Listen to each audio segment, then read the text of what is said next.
nzima kuhusu ujumbe wanaodhania ama wanaofikiria kwamba Rais William Ruto siku hiyo, manake wa Kenya uwanja tayari umeshajaa pomoni na viongozi pia washaanza kuingia, ishara ya kwa na hii haipo mbali kuanza. Kwa hivyo tutakuwa tu wenye kutafutana hapa na pale na viongozi mbalimbali tuweze kuzungumza kupata mawili tatu. Haya, nina mwingine, karibu sana. Asante sana. Pengine tuanze tu kwa jina lako alafu tujue mambo ya leo yanakwenda vipi. Kwa majina langu mimi naitwa Peter Kigia wa Esther. Na mimi ni shujaa nambari 1. Ndio sababu nimekuja leo kusherekea pamoja na mashujaa wale wengine. Ni furaha kukuona shujaa wetu wa Kenya. Pengine unaona matarajio yenu siku hii ya leo, ikiwa ni siku ambayo ni yenu, tunaweza sema ni yenu ya mashujaa. Kila Mkenya anasherehekea kweli, lakini siku hii ni kuu kwenu nyinyi mashujaa. Pengine mnatarajia yapi? Siku hii ni siku kubwa sana kwa sisi mashujaa, sababu ya ile kazi tumefanyia hii nchi, na ndio sababu tumetambuliwa kama mashujaa. Tungeomba serikali ijaribu kusaidia mashujaa wale hawana chochote, na wale wengine wanajia wasukumwe ili maneno yao ikae kama shujaa. Hiyo ndio langu, naona ndio maneno iweze kuendelea mbele vizuri. Wacha nikupe hii fursa hii ufafanue haya mambo ambayo mwayasema hayaendi vizuri kwenu ni yapi? Unajua yenyewe na kama nchi yote, sababu uchumi umeletea kila mtu shida. Kijaribu kupiduka pande hii unapata mambo imekulemea kabisa. Hiyo ndio tunaomba maneno iangaliwe, iende sambamba kulingana na matarajio ya kila mwananchi. Yes. Munaona sherehe za leo zitakuwa tofauti pengine na sherehe za siku za nyuma, ama mambo itakuwa ni yale yale? Tunatarajia iwe mzuri zaidi, sababu hatuwezi kuwa tukifikiria mambo ya jana iwe ni jana. Wacha ya leo iwe ni leo, na ya kesho nyingine pia iwe nzuri zaidi ya kushida ya leo. Tunatarajia mazuri na makubwa. Yes. Na kwa hotuba yake Rais William Ruto, pengine munaona atakuwa na ujumbe kwenu, na ni yapi pengine mungependa ayazungumzie kuhusu mashujaa, ikizingatiwa kwamba leo ni sikukuu yenu? Naona rais lazima pia, najua yeye ni mpenda watu, so tunatarajia ataongea kuhusu mashujaa, na ataona ama angalie vile anaweza kufanya mashujaa wao wanatambulika na wawe wamekaa vizuri. Sio mendo tu, hapana, hata kwa maisha uonekane wewe ni shujaa. Yes. Naona umevaa medali, tuonyeshe ni medali ya nini, ulishinda wapi na ni kwa ushujaa upi huu hapa? Hii medali yangu ni medali nimepewa kulingana na vile nimefanya music. Na nimekaa kwa industry ya music kwa muda mrefu, nimesaidia wengi, na ndio sababu nimetambuliwa kama shujaa wa music. Yes. Shukran. Okay. Naam, Kipunusu huyo ni mmoja wapo tu wa mashujaa ambao tumeweza kuwaona siku hii ya leo. Niruhusu kwa sasa nimpishe mwenzangu John Jacob Kioria akiwa amepatana na waheshimiwa wengine ama mashujaa wengine. Kumbuka hii ndio njia, yani kila atakayepita hapa hawezi kukwepa mkono wetu. Maana akipita tu hapa tushamuona, akisema yarudi toka nje tushamuona. Kwa hivyo tutawapata mashujaa hapa, tutawapata waheshimiwa mbalimbali, tutapata wabunge, wawakilishi wa mabunge mbalimbali, na tutaweza kuzungumza nao kuhusu siku hii ya leo, haswa matarajio ni yapi na ni vipi kutakavyokwenda. Kioria. All right, very quickly let's just grab in the Member of Parliament for Dagoretti South. KJ, hi. Great to see you. Happy Mashujaa Day. Happy Mashujaa Day. What does that portend for Kenyans? Well, it is first a commemoration in recognition of the heroes that went before us. Remember that Kenya has to redefine heroes. We had a very tragic history whereby we really didn't get the element of who is a hero. You remember our dark history. For example, from the area that I come from, which is the Mount Kenya region, we had a situation where the hero was the person who went into the forest to fight for liberty, to fight for land, to fight for freedom. When they came out of the forest, they found out that the collaborator, the coward, the person who was left behind, the person who was not in the forest, was the person who had acquired an education, was the person who had acquired the land, was the person who had acquired the wealth. So we had mixed up our whole concept of hero. So we will need to redefine who a hero is. We will need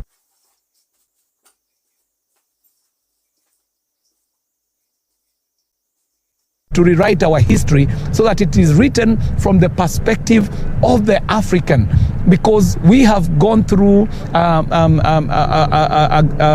great epoch of miseducation. So it is a time to not only commemorate the heroes who went by, but also start acknowledging that we have to redefine our history so that we will be able to recognize who are the heroes of today. In the redefining of history, Parliament will also play a very critical role, first of all in terms of the model of identifying heroes, but most importantly, how we reward our heroes. So far, so many years later, do you think you have honored our heroes the way we should? Of course not. Of course not. And a country that does not honor its heroes, will reap from what accrues from that. You realize that when we were not able to celebrate the right person and started celebrating the wrong people, merit no longer mattered. When we reward the people who did not work for anything, then dealers become the heroes in the country. And when we are dealing, it means that we can even auction our country. And we were so close to auctioning our country.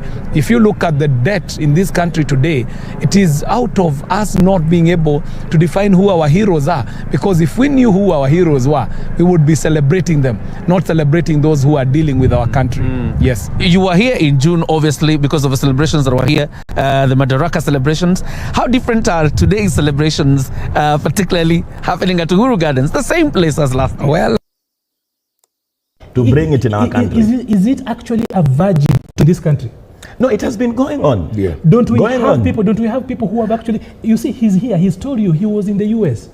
He met scientists, some of them who are Kenyans, discussing this. So we have got authorities here.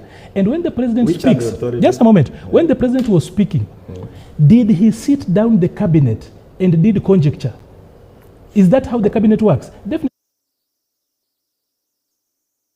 no. So let me move on. This is the point. That the West feeds us. Yes.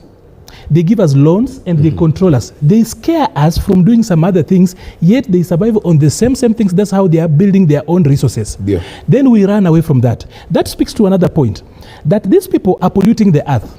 They have used coal, they have used fossil fuel, and now they are telling us, even if you got fuel today, don't use fuel, you are polluting the earth. Yeah. You see, we must also get to a place, and also, we cannot be admiring China and also moving away. There is a place where we have to actually take our place in the League of Nations and say that we as a people will determine our future. Because a lot of the knowledge that is actually being spewed here is not the original knowledge. And it's okay. The way you actually get knowledge is two-way. You either consume old knowledge or you produce new knowledge. None of us on this particular table has produced any new knowledge in this particular area of GMOs. Yes. No, I have. Let me point out what I did. In the 1979 conference of new and renewable sources of energy, I said, I'm not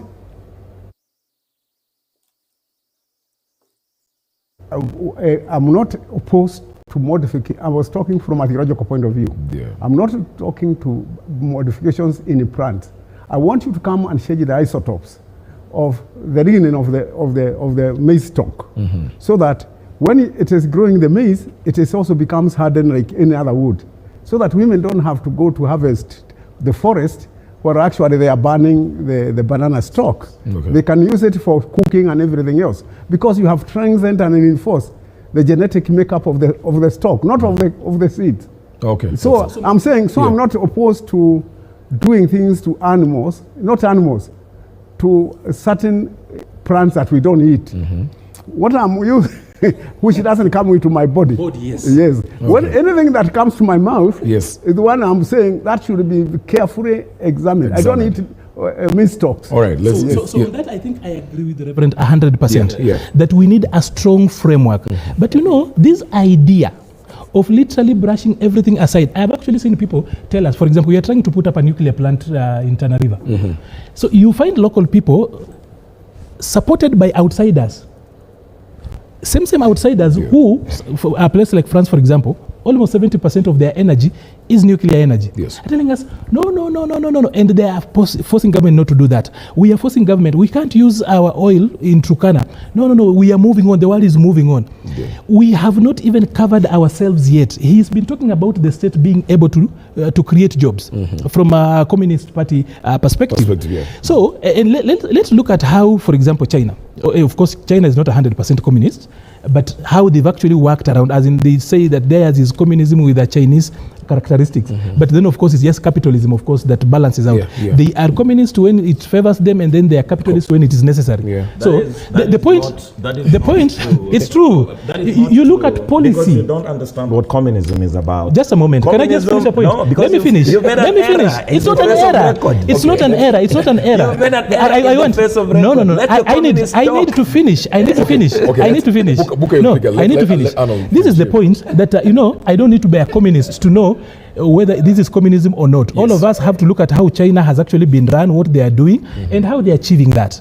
So when they come here, they are corrupt to the bone when they are at home. So and that is an official government policy that when they send out to go and acquire, and that has been the way they've actually worked out across Africa. So you don't really need to actually be a communist or be a member of a communist party to know that China flip-flops when it's necessary. So my point was this, that we cannot be a people who just pick up trends from elsewhere and we do not even have to sit down and ask and query them. That's why I said, on this GMO thing, we honestly have to be objective. Can we look at the things that work and those that don't work for us? We abandoned our medicine as Africans and picked up this, but some people are going back. Does it work? Does it help us? If it helps us, let us be open. Not just this idea of picking some waste ideas and sweeping it across the country. No. I mean, Booker, I know you want to respond to the same, but we have to. We also have to touch on. We have to move and touch on. Because Arnold touched enough there. It was like, you don't understand what communism is all about. I mean, okay, fine. I mean, let's look into this fuel subsidy issue. And of course, I asked Arnold earlier on, but I'll get back to him because he's had a moment to speak on an issue. So I'm with you, Booker. Again, this was sprung on Kenyans. First order of business. The president comes and says, you know what, you're scrapping off the subsidy on petrol because it is not sustainable. And if you look at the other things and the avenues where Kenyans lose money, we don't have money in the public coffers due to corruption and all that. And looking at other countries that have indeed put in place those subsidies and are still existent to date. Is it a matter of it not being sustainable for us as a country, or it's just a matter of the government in place not being intentional about sealing loopholes where they're losing money to see to it that we sustain these programs? I will say that subsidies, be it fuel subsidies or food subsidies that are offered by government are not bad in themselves. In fact, many governments across the world have used subsidies to cushion the poor people and also to curtail the cost, the rising high cost of living. So what we should ensure is that the subsidies are actually benefiting the poor people and not the businessmen.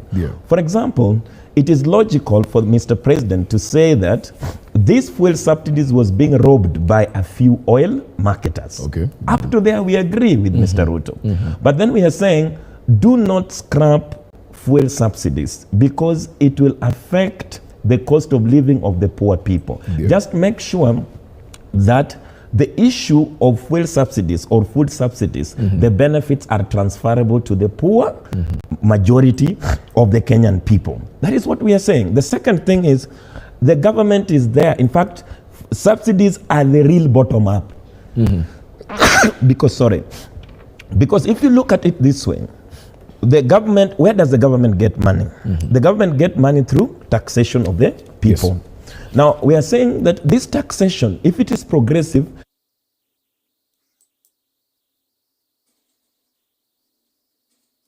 then you tax high income earners, you tax import of luxury items, put this money to subsidize the basic needs in our country. Now, when you do that, then you are cushioning, you are protecting the poor people. That is, that to me is it's very important. Now, the protectionist, in fact, the bottom up is to protect the interest of the bottom. How do you then advance it? if you want to raise money, and one of the things is that you remove subsidies, and then the second week you hike the exercise duties. Now, the exercise duty affects the majority of the people at the bottom. Now, we're asking Mr. Root. Just a morning book. Let me cut you short and cross over to Uhuru Gardens, where we have our reporter David Kagina engaging one of the attendees of the function. Let's listen in on the same.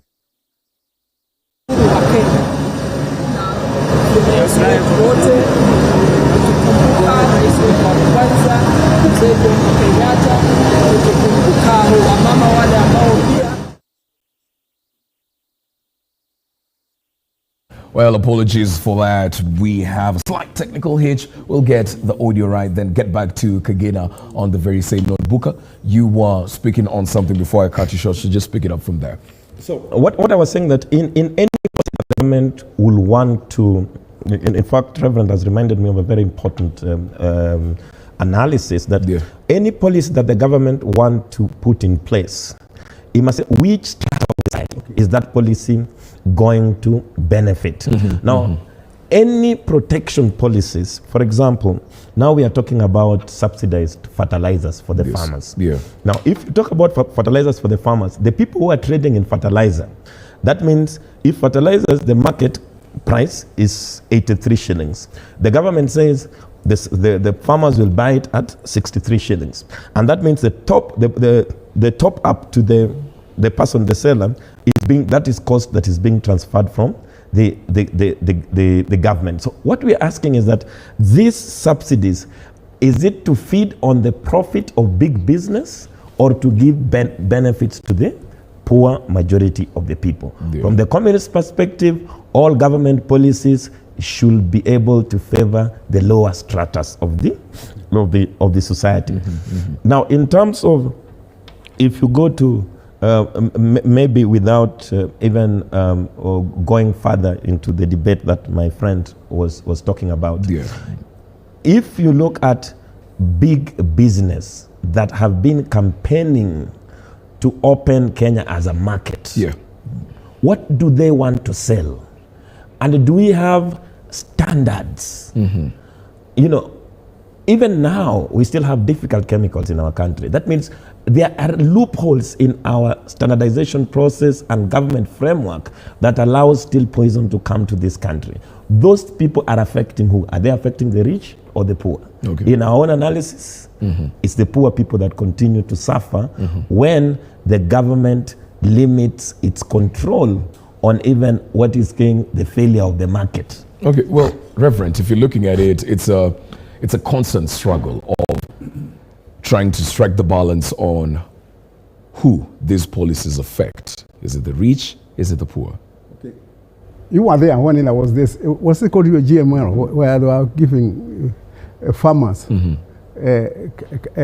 ability to produce more wheat, more everything, and the rich, the aristocracy, not even the middle class, capitalized on that to grow non-existent maize, non-existent wheat. And now what I'm saying is that the government should first of all set a policy that they are going to subsidize or give a difference to the small holders, farmers, not the rich farmers. Because those who will not grow the things you think they will grow, they will sell the fertilizer because they will make more money reselling the fertilizer than farming. So all I'm trying to say that when you in Kenya you are dealing with a class, you know 10% of Kenya economy is owned, much of the 1% own 10% of the Kenya economy. Reverend, allow me to interrupt you for a while. I'll be interrupting you guys so that we get to listen to the bites from Uhuru Gardens. Let's listen in on to that live action at Uhuru Gardens.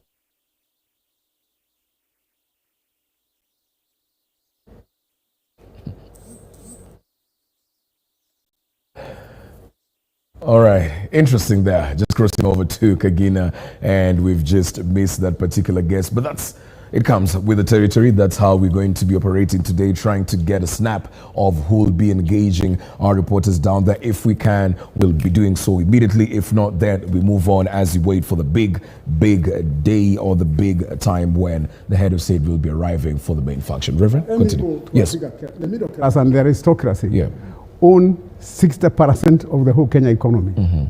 Like in Nairobi, the people who own the land in Nairobi have a title.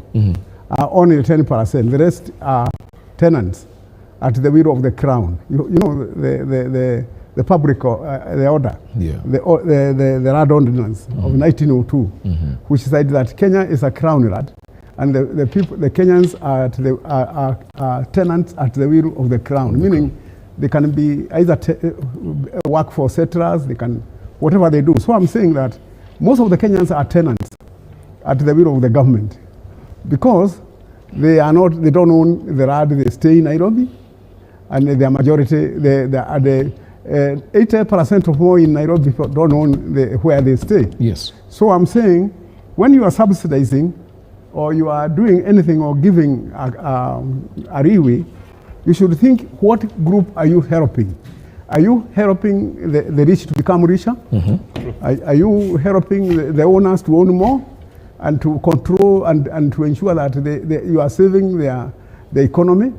So I'm saying the best way, if you want to help people, is to cushion them. Like I'm saying, if I were a government, I would have built cold storage in NFD so that people don't lose their property and become indignified. So that's the kind of subsidy I don't mind not giving the people. When you talk to price of fuel and other things, who are you giving? Who own the freight that you are giving the fuel? The people who gain benefit from that, they may even have to sell their things and their flocks and in order to get the money of the subsidy. And that may make them richer than if they actually did the actual business. So in Kenya, there are many loopholes of people taking advantage of anything state to enrich themselves.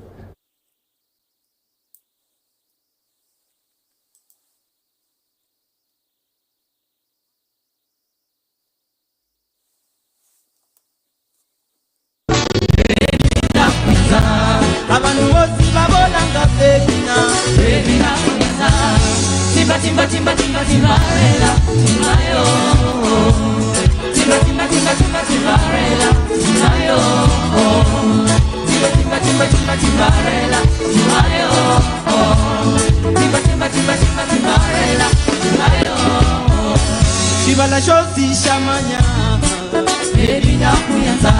Shibala shosi shamanya, baby wanje, baby na kuyanza. Baby amba kusimuta anini, baby na kuyanza. Baby wanje amba tiulole mama, baby na kuyanza. Baby wanje amba kusiulole papa, baby na kuyanza. Abantu bosi baboranga baby na kuyanza. Abantu bosi baboranga baby na kuyanza. Timba timba timba timba timba rela, ayo. Timba timba timba timba timba rela, ayo. Timba timba timba timba timba rela, ayo. Timba timba timba timba timba rela, ayo.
sasa mimi najuta, kweli najionea, dunia ina mambo.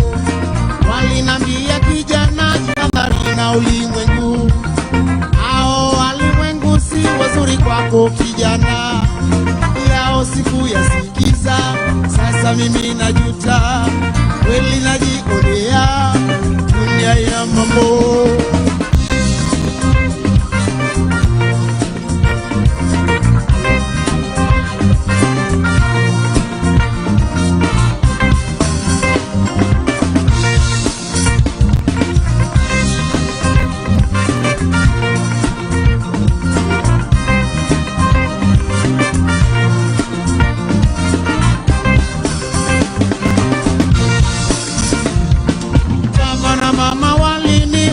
Ewe kijana, kuwa mwanangu, jione, dunia ina mambo, yao siku yasikiza, sasa mimi najuta, kweli najionea, dunia ina mambo. Walinambia kijana jihadhari na ulimwengu, hao walimwengu si wazuri kwako kijana, kweli najionea, dunia ina mambo. Oh,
Thank you very much. That is groups that had come.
bali pia kwa kukumbatiana kwa amani na umoja, kuheshimu katiba ya nchi hii na kuendeleza uzalendo na demokrasia.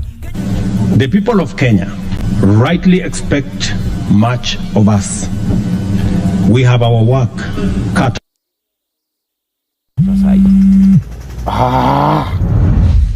Is the shore for the nywele.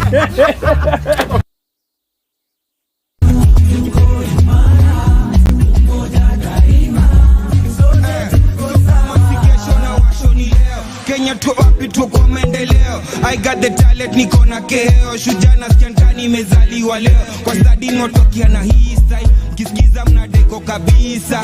Muremeni ngoma za Isa. Msani kabisa, slogan cha t-shirt. Kanairoku niko machampe. My love for the country na band bless. Na vile nko shua siwezi guess. Sisiri sijawila many bless. Shujaa na entertainer the president. Walipata mashujaa zamani, ndio maana leo hii Kenya tosherekea ushindi. Ebu basi cheza nami kuchikuchi, ukitaka pia lete isikuti, kisha ebu teremuka na mikoani tufurahi pamoja. Ebu basi cheza nami kuchikuchi, ukitaka pia lete isikuti, ukitaka teremuka na mikoani tufurahi pamoja.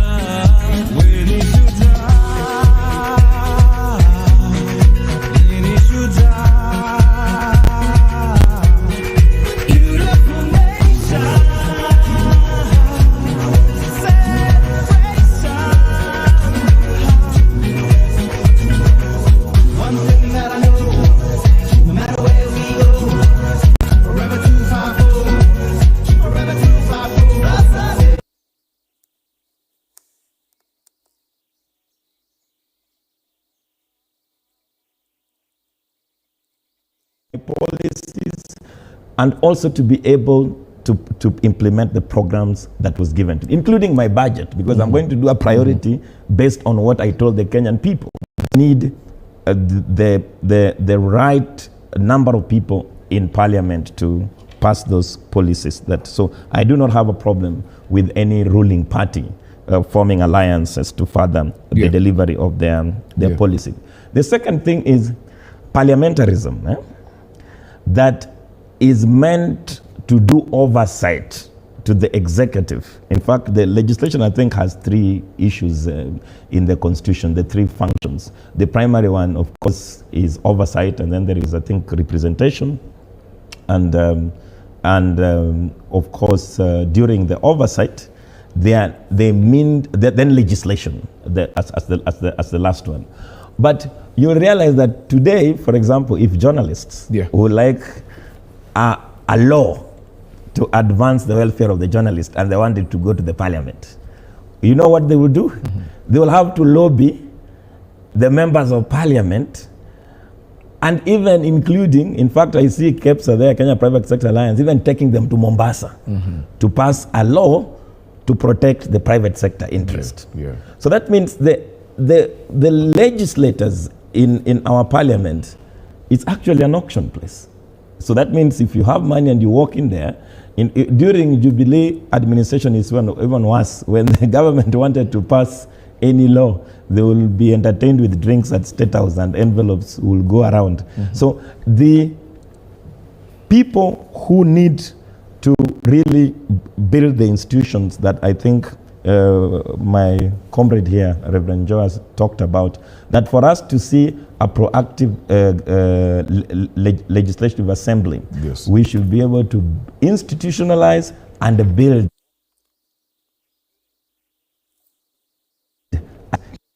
You don't like us, but at least we have a clear line on how we want to run this economy. We even talk about the Marxist-Leninist approach as our political ideology, and even defend it. Even when we are talking about land here, we are not ashamed to say we want to nationalize land. Now, on the issue of taxation, and this is a very important issue, because when you're talking about progressive taxation, we find that if you have a wrong tax regime, then you continue to get more money from the poor people. While the wealth on the tax, the tax wealth should actually the one be augmented.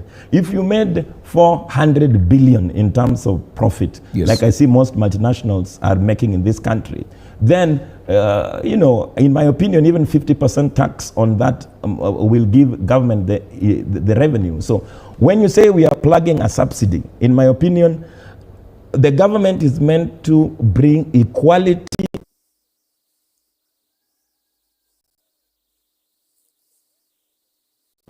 and meaningful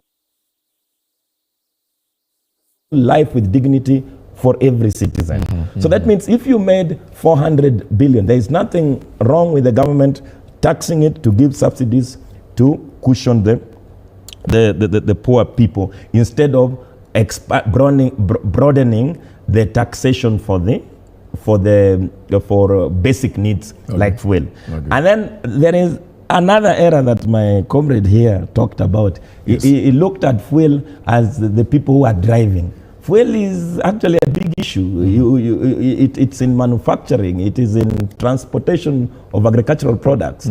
So if it's about subsidies, I would like to say that subsidies are not bad in themselves. What we should have is that a government that can clearly say that, you know, these subsidies should benefit the lower stratus in the society. And what are some of the things? Like, for example, today is Mashujaa Day. I will expect him to promise that the taxation on the non-hustler class will go up. In fact, taxation on the billionaires in this country should expand that to give him even more money to run this economy. And then now he can rectify things like, for example, broaden this idea of broadening the VAT base. Yeah, the tax base. Yes, he needs to remove it, and exercise duties need to be reduced because those affecting the people. All right, Reverend, I know you want to jump in on the same and just give your sentiments before we move on. Yes, on the book I told you, Divine Time on Democracy, the chapter 4 about the hustler, which I think Ruto stole without paying me royalty. Bottom-up economy. Yeah. So the Irish Church, and I'm quoting now Karl Marx, he quoted the Irish Church as having been a communist state where people sold their goods and brought them and used them in common. The Acts of Apostles.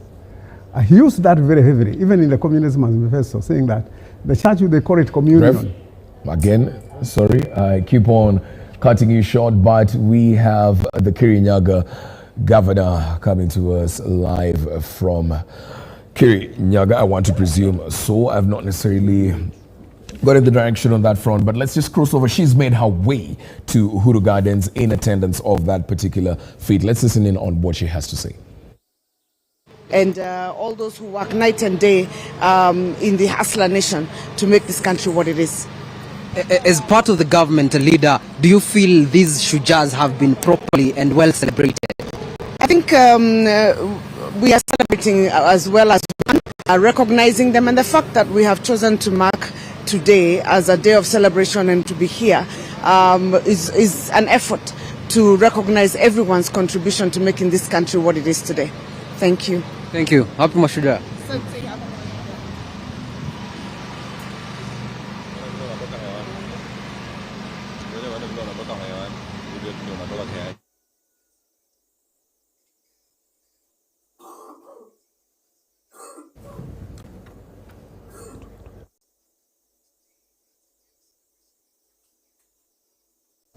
Kirinyaga governor right there, Anne Waiguru, speaking to our reporter David Kagina on what she expects from the day, also doubling up as the chair of the Council of Governors. As we move on, I mean, we were talking about the parliament, and just before I cut Reverend short, he was speaking about the concept that he had published in his book and how the president stole his idea, for lack of a better word, and plagiarized his work without paying him any royalties. But even to get a correction on that, Rev, did you patent your idea for it not? My book is patented. It has a royalty. Okay, so I believe you cannot use any part without referring. Have you tried reaching out to the president of But anyway, the issue. I'm simply selling the book and the idea by using that as a peg for hanging my idea using Ruto. Okay. But let me put. We are talking about subsidies at what? At the moment. Yeah. I'm saying that according to what he is accusing me that I'm not a good communist, I still give Holy Communion. We still in the church we are still practicing true communism. Yeah. And we believe that in the priesthood of all believers, that all peoples, the ground beneath the cross is equal and level for all. Even for Jesus Christ, when he came into this world, beneath the cross he was equal and level. He served. He washed his disciples' feet. So if you want to talk about communism, communism is a distortion, not a distortion. It was borrowed from the Bible, but it didn't work in the real society because people became it was corrupted in Russia, where it first came. But let me put it this way, that when we subsidize, we should know, it's like McNamara's theory of trickle-down effect. We think that by subsidizing the people who own vehicles, who drive the matatus, that will percolate down to the passenger. Again, Reverend, let me cut you short. Let's cross over to Uhuru Gardens and see what the majority whip has to say in this particular situation. Let's do English. So this is a very interesting day and a very happy day as a country. Dr. William Samoei Ruto is gracing the very first Mashujaa Day as a president. Number one, we want to celebrate him. He is our number one hero. He is the number one hero. in this whole thing. And then number two, we want to celebrate the hustlers of this country that woke up very early in the morning against all odds when the entire system was not in our favor and voted for William Ruto. But we also want to now edge out the historic celebration of this day, that we only celebrate those people who fought for us about 60 years ago. I mean, really, we need to get over that now. We've got modern day heroes, people who wake up every morning to hustle. Those are the heroes. People who make our roads. You know, in 1963, we didn't have roads. I hear so as I read. So we've got now roads that are being done. We celebrate top engineers, but we leave the hustlers, the people who wake up every morning to do them jengo, people who collect, who wake up very early in the morning to do border. Those are the modern day heroes.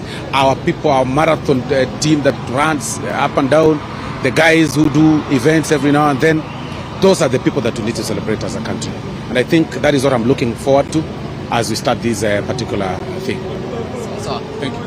Let's asante sana. Happy Mashujaa. Asante. Karibu sana mheshimiwa. Asante sana. People watching this right now are wondering, the heroes we mentioned today, do you feel they are celebrated enough? First of all, people have different heroes. Personally, I came to celebrate one hero. Of course, we have categories of heroes. We have heroes of the past and heroes of the present. Personally, I have come here to celebrate one hero called William Samoei Ruto. He is a hero to me because he has emancipated Kenyans from the shackles of oppression that has been happening by the previous dispensation. And I just want to thank him for liberating Kenyans. We have seen in his first 100 days, he has tried to bring change in this country. You've seen he has brought change in the DCI, disbanded the DCI special squad, which was harassing people, which was being used for political revenge. And I want to say that William Samoei Ruto, he is the hero of our generation, and we have come to celebrate him here today, and we celebrate his achievements so far as the President of the Republic of Kenya. Thank you. Asante sana.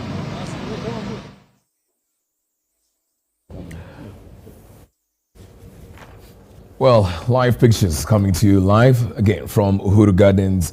Our reporter David Kagina Aliron speaking to Silvanus Osoro, the South Mugirango Member of Parliament who doubles up as the National Assembly Majority Whip, and also just finishing that with the former Kakamega Senator, Honorable Cleophas Malala. I want to hope this is the last time I'm going to cut you short.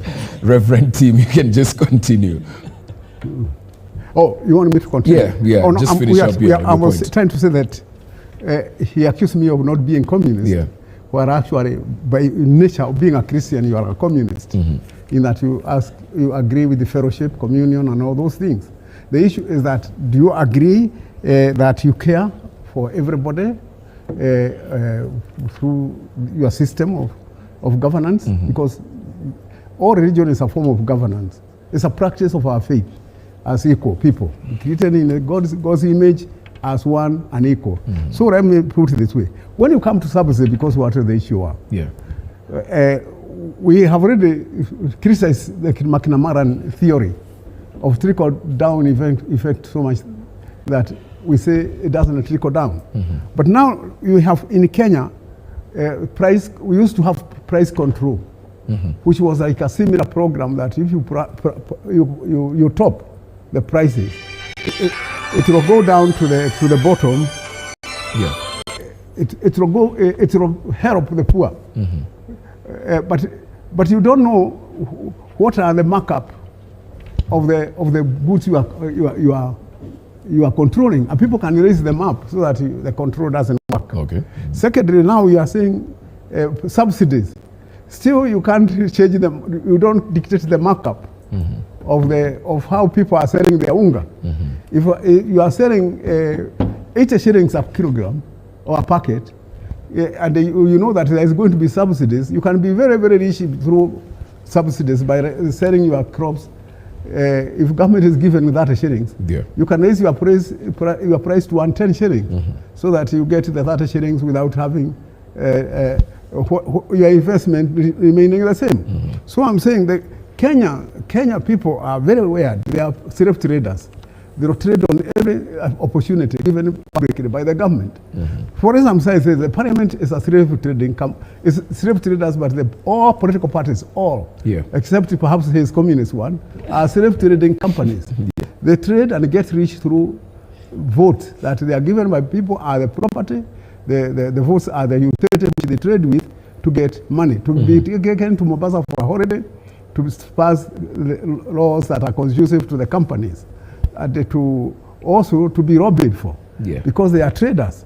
So I'm saying now, and Ruto's party is not different from UDA or any other party. They are all slave traders. They are not fighting for us. They are fighting for the gain they would get and the trappings they would get by appointing their cronies if they were into power. So I'm saying, how do we make sure that when they offer some trappings of the trickle down, I'm using McNamara and the theory of trickle down, how does that help the have-nots? How do the haves help? How can we tax the haves enough to help the have-nots? You know, I went to court when the parliamentarians refused to pay taxes. We won. Now, what did this parliament do the first time it came into power? To restore what you call allowances. Isn't that true? Is that leadership or corruption? Let me call it, it's theft, outright robbery. Through law. And I'm saying that through the law. I'm saying why you are not made a lawmaker to rob as a tool for thievery. You are being made a lawmaker to help those who don't, the haves not to have, because you are calling them. Let me not use the word rustler because that can be discredited by those who are not communists like him. But let me put it this way. We want what the government does to say it's subsidizing, whether fertilizer, whether it is about subsidizing fuel. I don't want to criticize everything it's doing. I wanted to demonstrate how the have-nots will be enabled to have by that process. How will the traveler with the matatu benefit by moving in the matatu from the what you call oil subsidy? If the matatu traveler does not benefit, by instead of staying at home, the matatu is cheap enough for him to travel to go to business. If that does not happen, and they increase the people who use the matatu, then the matatu will gain more money. It will be the one who is gaining the subsidy. And I don't want to subsidize the matatu industry, to subsidize buses, to subsidize cars, because we are subsidizing the rich. Rev, I have to do what I said I hope I wouldn't do again. I have to cut you short on this. Let's listen in on to the former football superstar Mariga, who also at some point in time reigned on a Jubilee ticket for the Kibra seat. Let's listen on what he has to say. Kenya wale wanacheza hapa locally na wale wanacheza nje wote wakuwe celebrated, ndo wa feel proud. Hata wakienda kuwakilisha Kenya wajue wanajivunia kuwa wa Kenya kabisa. Wewe siku ya leo unamsherehekea nani kama shujaa wako? Mi ndasherehekea wazazi wangu na mimi kibinafsi na familia na mafans wangu wote. Siwezi celebrate mimi peke yangu kwa sababu tunajua hii ni siku ya wale mashujaa kabisa. So mimi najichukua kama mmoja wa mashujaa kwa sababu mali nimefikia kwa mambo ya mpira, na wazazi wangu wale wamenilea na mafans wangu wote na washerehekea kama mashujaa. Kwa sababu wao ndio wametuweka kwa limelight na hiyo support yao. Kwa hivyo wametupatia nguvu. Sasa tuta celebrate kila mtu kwa hiyo Mashujaa Day. Asante sana, mbarikiwe. Happy Mashujaa. Thank you. Happy Mashujaa Day. Well, that was Mariga on your screens right there. CS nominee. That is Murkomen coming in. He is a CS for the Roads and Infrastructure nominee, walking alongside outgoing Foreign Affairs CS Rachel Omamo. As we continue with this particular conversation, Arnold, looking at what one of the leaders talked about right there, and that was a former Senator for Kakamega saying that he's coming today to celebrate President William Ruto, and he's the one who's actually emancipated Kenyans from the shackles of oppression. Even as we're going into these Mashujaa Day celebrations, was the previous regime that bad? Please allow me to speak to Parliament first. Yes. Then I'll respond to Malala, which I think is a much lighter question. Okay. It's important to say this. First and foremost, Parliament or the legislature is, for me, the most important unit in our governance. Yeah. The better way, normally how you define Parliament would be as in the manifestation of a people as government. When you look at Parliament, you see the manifestation of the people as government. I like to equate it to a national delegates conference of a society. Yeah. That's the top organ of any society. We gave this particular Parliament a lot of power. But what has happened is that the 11th and 12th Parliament were very weak. Like I said earlier on, they behaved like they were appendages to the executive. They did not see the power that the Constitution and the people gave them. Okay. So, I need to actually also point out that Parliament has got quite a wide role, and it's very, very important, like I said. First of all, of course, it's a representation. Arnold, again, I have to cut you short. We want to cross over to the Guardians, listen to the former Uasin Gishu governor and now the senator of the very same county, Uasin Gishu, Honorable Mandago. Let's listen in. Serikali ya Kenya kwanza itaweza kuwapatia hadhi ambao wanastahili. Nasema hivyo kwa nini? Jana magazetini tuliona kuna mwanaharakati mmoja wa kupigania uhuru wa Kenya kule Madhira constituency Nyeri ambaye aliaga, na wakati aliaga familia ikaambiwa hawezi kumzika pale, na hiyo sehemu ni part of what we used to call native reserves. I think the subsequent administrations after independence did not really properly take care of all our heroes who fought for independence of this country. And this administration, my urge is that they can find time and now settle all the injustices and treat all our heroes with the honor they deserve. Yesterday we were in Nandi Hills to commemorate Koitalel Samoe, who was killed 117 years ago. And up to today, the Talai community of Nandi are still living in a detention camp in a place called Kapsisiyo.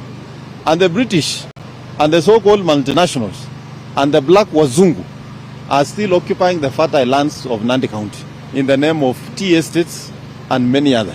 I think as a government, because I believe this is among the last generations of people who lived either before independence or during the colonial period and immediately after, and they understand the history of this nation. They should put it correct and we lay the matter to rest so that we can begin another new struggle of freeing Kenya economically. You can see already in that. So we also need Mashujaa wengine wa kutukomboa katika madeni ya pia hii mawazungu. Kwa sababu nchi ambayo itasemekana imestawi ni nchi ambayo itaweza kujitegemea kiuchumi. Lakini sasa sisi hatuwezi sema tunajitegemea kiuchumi, sisi tunategemea mataifa mengine kwa kusaidia kupitia madeni. Nafikiri ile hoja ningetoa leo kwa wafanyikazi wa serikali, kwa sisi tumepewa nafasi na wananchi kutoka sehemu zote za Kenya kama viongozi, tutumie muda wetu mkubwa kufikiria vile tutabadilisha Kenya.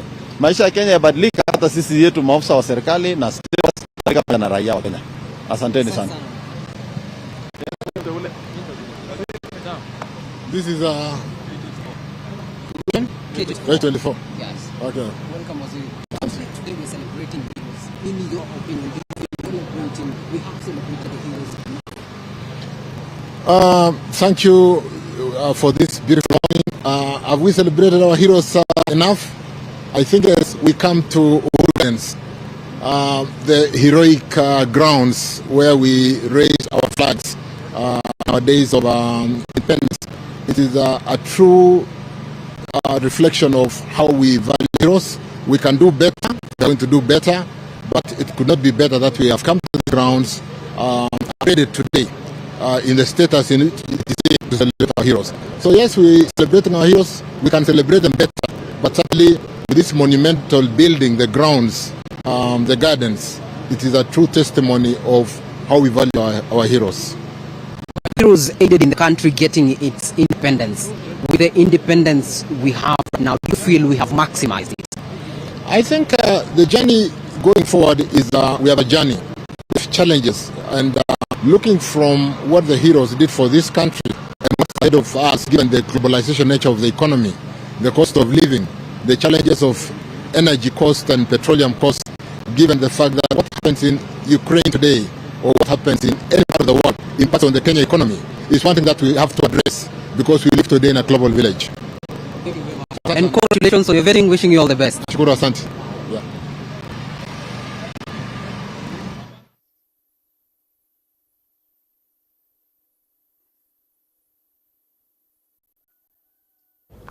On your screen now was the Cabinet Secretary nominee who was making his way to the podium, the first CS nominee to be vetted in this event, and that was on Monday. It's different highlights in that particular something that shocked a lot of Kenyans. He is worth 4 billion Kenyan shillings, and also he stating very clearly that he doesn't have an issue with his office being situated at the railways headquarters. I believe it was a degrading factor. He stated very clearly and saying that him going back and getting from work, stating that just seeing Kenyans every other single day would be a reminder to him that they need to do better for Kenyans as leaders. Arnold, before we got in, you were talking about Parliament, so just pick it up from that point. The next time you cut me off, yes, I'll actually demand that every Nalipa bond point functions vis-a-vis where we are today. Of course, election is not an easy one. I haven't seen people.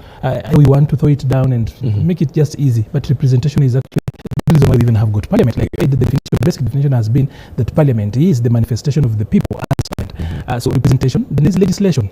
That one you don't need to talk about. It's obvious. And then oversight is, when you're talking oversight, it's not necessarily, it's one part opposition politics play around, or rather play, but oversighting is actually a very important bit of it. That is actually feeds into representation. That my voice will be there, my eye will be there, even as the money that I'm actually, my money is being spent, will have somebody looking at that. Of course, the office of the auditor is an appendage of Parliament. Clearly, if it were in the structure, when you're structuring government, you cannot have oversight without the office of the Auditor General. What have they done around that? And then, of course, the fourth function is that our Parliament is not now just a late endorsed budget process. The Parliament we have, the Constitution makes Parliament a budget-making body, because Parliament budget goes there almost 3 times before it comes out here. So Parliament is a budget-making body. Now, I have said this before, and I need to actually, just before I speak about the national government, CDF, I wanted to talk about, he spoke about lobbyists as if it's a bad thing. It's not in the practice of politics and statecraft, it's not, because people organize themselves. Because legislature, that particular place called Parliament, is a contested space. How you are able to influence policy. Is why when people at home are not happy with the answer they send to Parliament, we have given them room to call their member of Parliament. And that we have given people to do even petitions. Why are they doing petitions if they're not trying to influence policy, legislation, and the way things are being done? Because the kind of government we have now is a participatory one. That we have got a continuous role we play. So when people lobby, when different interest groups lobby, it's not against the law. Sometimes you actually need people, you know, the people who go to Parliament are not experts in everything else. You might need to actually have them in a place where they do not have disruption, to listen to you and understand this particular point that you're trying to push. Why this particular tax does not work. It's easy to assume that a member of Parliament, so long as you've been elected in there, even if you're a village idiot, you automatically become all-knowing. No, you need time. And that's why for most of this particular period, we are still doing capacity building for those guys. So lobbying is not entirely bad. It's a tool in governance. It's a tool in legislation. People look and go around that issue. So, and then I'd like to talk about the issues of ideology versus policy. A question at the moment. Is ideology important at the moment? Not to trash it, but people must believe in something else. A world of evidence-based ideology, because their ideologies in themselves, when it comes to practice, they don't yield results. So, we will really need to look at that and see how that moves on. This is a question you'd asked me before actually. Even before that, just because you were to speak on the CDF and just looking at those critical roles that you've mentioned, Parliament, and there's also been argument that why then should parliamentarians and legislators again handle the role of development in their constituencies? This should not be their role, because then again, some people argue that it takes away from their attention of actually playing those 4 or so key roles. Actually, thanks for bringing that up. about the importance of parliament. Yes. And for me, I highlighted the national government CDF as one distractor that we really need to do away with. Because I can tell you, you can do a technical paper that links the death of parliament as we knew it and CDF. Yeah. That whereas CDF for us as a country was a pilot project at devolution, it was our attempt to take away resources from the center being, or rather being worked out by land. Yeah. It's worked out well. But then when the Constitution 2010 came out, we had borrowed lessons from CDF. And properly, even MPs having a role in CDF, but then they will argue and they will tell you that constitutionally and legally they don't have any role. But all of us know that de facto, even you cannot get to a CDF committee if you are not allied to the MP. If the member of parliament died, for example, God forbid, today, and he had a committee, a CDF committee, that CDF committee is actually disbanded. Why are we disbanding if this man does not have a role to play in this, if the persona does not have a role in this? So they've gone around calling him a patron, he doesn't have a direct role to play in that. Anyway, my point is that we need to do away with the CDF if parliament has to be parliament and play the four core roles. Key roles, and then of course then there are those other ones like ratification of international protocols, the vetting and other stuff. On your screens right now is the arrival of Deputy President Rigathi Gachagua and his wife, Pastor Dorcas, and also, as you saw earlier on, Governor just but a few minutes away, or he should be making his way from status a time from now. So we're looking at a time of 11 a.m. Earlier on, speaking about 10 a.m., but of course, and logistics could change with time and circumstances. So that is the arrival of Deputy President Rigathi Gachagua. We should be expecting the head of state anytime from now.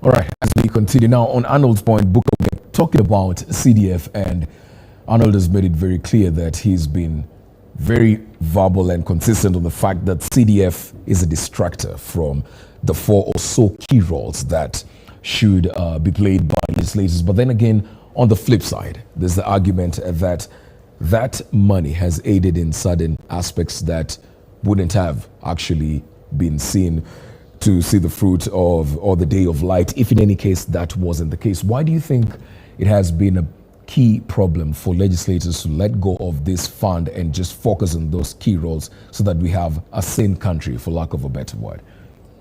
Yeah, thank you, Alan. I had a few points to make, but I will take your question. Yes. And then if time allows, I will make a few other points, especially on the issues that were raised by my colleague here, Arnold. He's come out very emphatic, almost anti-communist, but we'll deal with it when time allows. But on representation, which is one of the key roles of members of parliament, you cannot represent your people if you cannot directly help them materially, even though it cross-checks from the executive role to the legislative role. But we have to interpret the role of CDF in history. How did CDF come to be? Because then it helps us to understand why was CDF in actual sense necessary. Because remember, the CDF was being given to us through parliament from the opposition side while we still had an executive ruling party at that time. Now, what informed the CDF was that each and every time the electorate in the constituency wanted to see development. So it basically means that those that were aligned to the government were resourced from the government coffers, and then the opposition were left only to do the legislation and cannot actually do anything material to their people. So in actual sense, if we go with Comrade Arnold here to my constituency, and is from the government, he will say, the Kano government has been able to deliver a bridge. The Kano government has been able to do this. And this this, he takes credit for him entirely. Now, that is what then informed a new legislation that to bring equality in the political sector between the people in government and the opposition, they have to have a direct role, because the people in Game constituency needs food. The people in the Game constituency needs to go to school. If I tell them I have been to Nairobi and I have made a very progressive law to guarantee them food, but this law is not bringing food to them, then it basically neutralizes the concept of representation. So we need to expand that role of representation for members of parliament. So in my opinion, there are still a few things that can be corrected in the CDF. For example, I invite a member of parliament in the constituency, and I was saying, don't give me money in the constituency and then tell me to again spend this money on issues that the national government already have allocated money. If you go to, for example, Game constituency, you'll realize that the CDF is being used to build police stations. Now, I was asking myself, these police stations are under the national government administration. Why will I be using money that should be able to be invested to help my people to build a police station?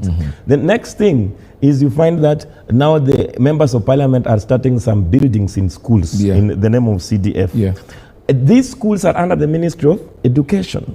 So in my informed opinion, and after I've studied the Game constituency, in my own informed opinion, I think if given a devolved money under the CDF, the main role of the member of parliament is to look at a domestic way to solve out issues. For example, in the Game, I will want to have that 100 million to be used to put up grow industries.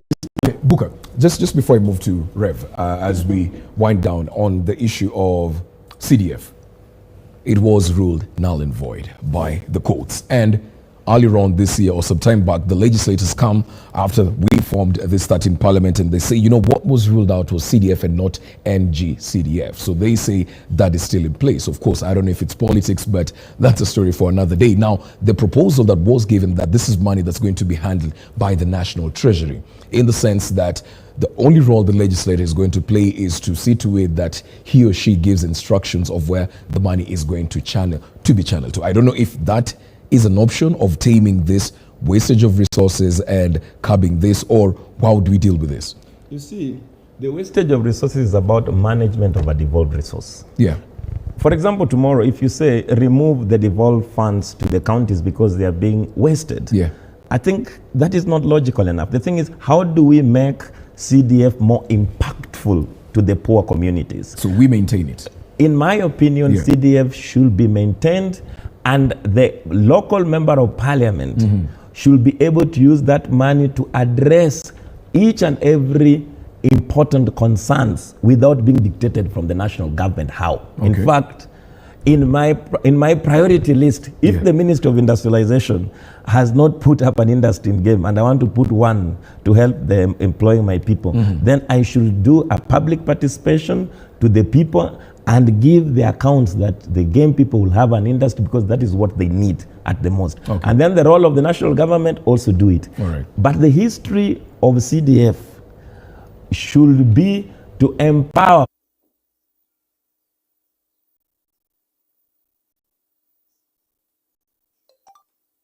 political entities for a fair delivery of services. Rev, should we, I'm coming to you, Arnold. Rev, should we do away with this CDF? I mean, you've been here for quite some time, longer than us. CDF contradict three things, which he has mentioned very well.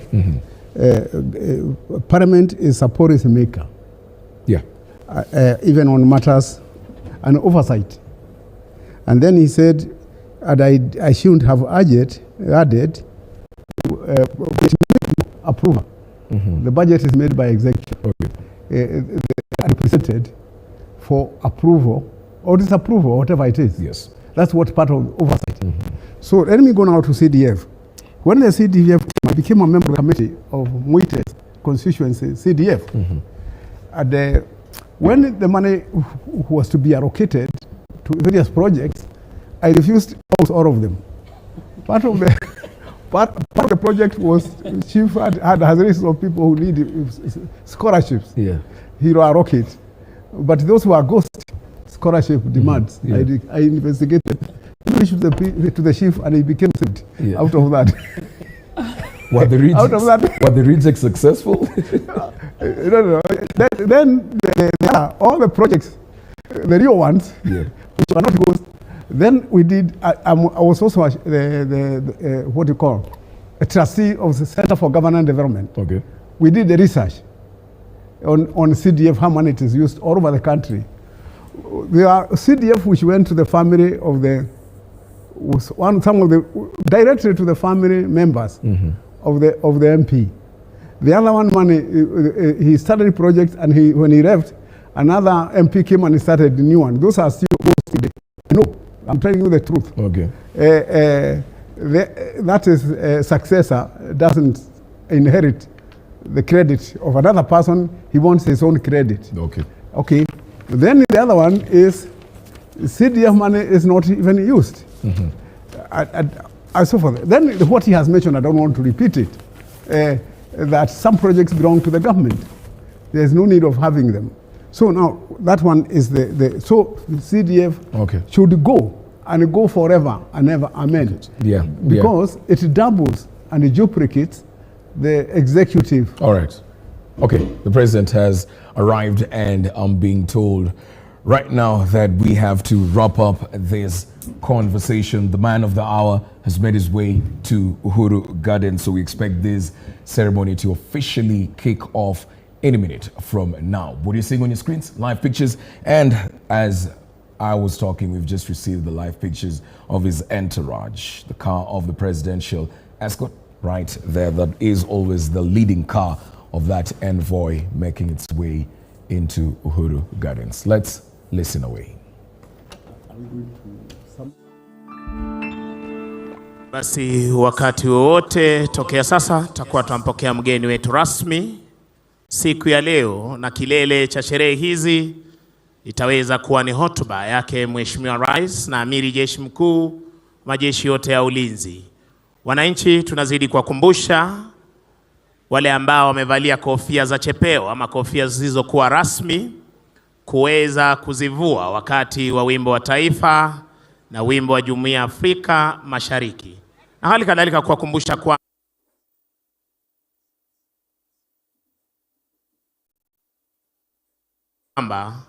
mgeni wetu rasmi atakapokuwa anajiunga nasi rasmi kuweza kumkaribisha kwa shangwe na vigelegele na kuweza kupeperusha bendera zetu tukiweza kusherekea siku ya Mashujaa.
Wananchi watukufu, mabibi na mabwana, naomba kwa heshima sote sasa tuwe wima ili tuweze kumkaribisha kwa heshima mama wa taifa, Mheshimiwa Mama Rachel Ruto. Tusimame kwa heshima kuu tunapomkaribisha mama wa taifa. anapojiunga nasi. Makofi kwake mama taifa. Karibu sana katika sherehe yetu ya Mashujaa, uweze kutuongoza pamoja nasi tunaposherehekea siku ya leo. Karibu mama taifa. Welcome your excellency.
Kwa parapanda hizo ni ishara kwamba mgeni rasmi amejiunga nasi.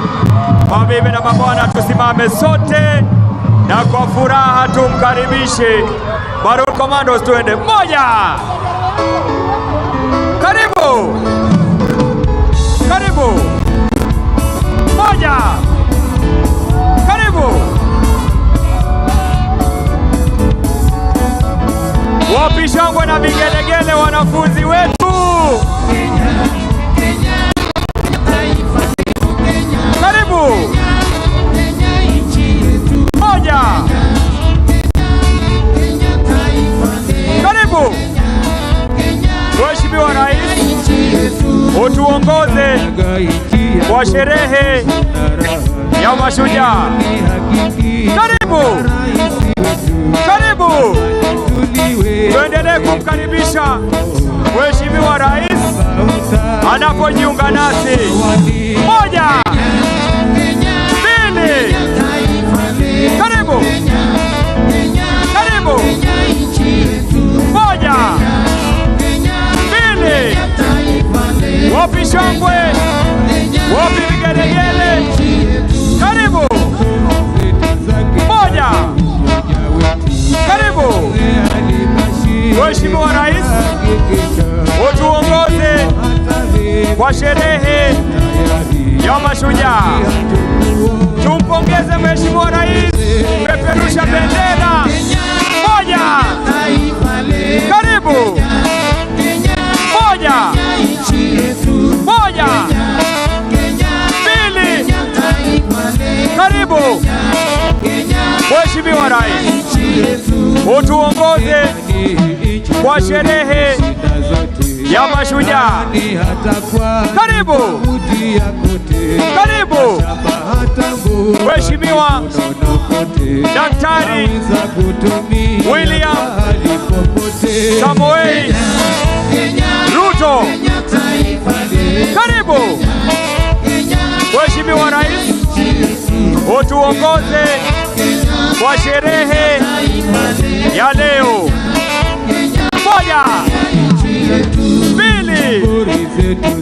Kenya, taifa letu tulipendalo. Karibu Mheshimiwa Rais. Karibu. Utuongoze katika sherehe ya leo. Moja. Peperusha bendera tunapomkaribisha Mheshimiwa Rais. Tumpungie mkono anapopita. Moja. Mbili. Karibu Mheshimiwa Rais, utuongoze kwa sherehe ya Mashujaa. Tuendelee kumkaribisha kwa makofi, vifijo na hata shangwe na nderemo. Moja. Mbili. Karibu. Wapingeni ya kina mama. Karibu Mheshimiwa Rais, unapojiunga nasi siku ya leo.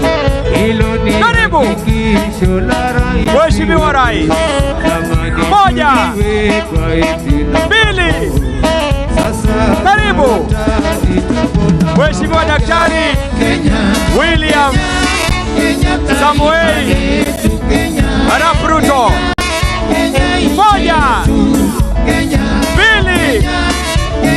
Karibu Mheshimiwa Rais, tunakupenda utuongoze katika hafla ya sherehe ya Mashujaa. Mashujaa, tumpungie rais mkono. Hongera mashujaa wetu, tumpungie mkono mashujaa Mheshimiwa Rais. Moja. Mbili. Tatu. Karibu Mheshimiwa Rais, utuongoze kwa sherehe ya Mashujaa. Moja. Asante Maroon Commandos. Asante. Asante sana Maroon Commandos kwa kuweza kutuelekeza vyema. Wananchi, tubaki tukiwa tumesimama kwa wimbo wa taifa na wimbo wa Jumuiya ya Afrika Mashariki, na walio na kofia zisizo rasmi kuweza kuzivua. Thank you.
Hivi sasa kija kumwomba kwa heshima Rais wa Jamhuri ya Kenya na Amiri Jeshi Mkuu wa majeshi yote ya ulinzi idhini ya kuweza kukagua gwaride la heshima lililoandaliwa na majeshi ya ulinzi ya Kenya.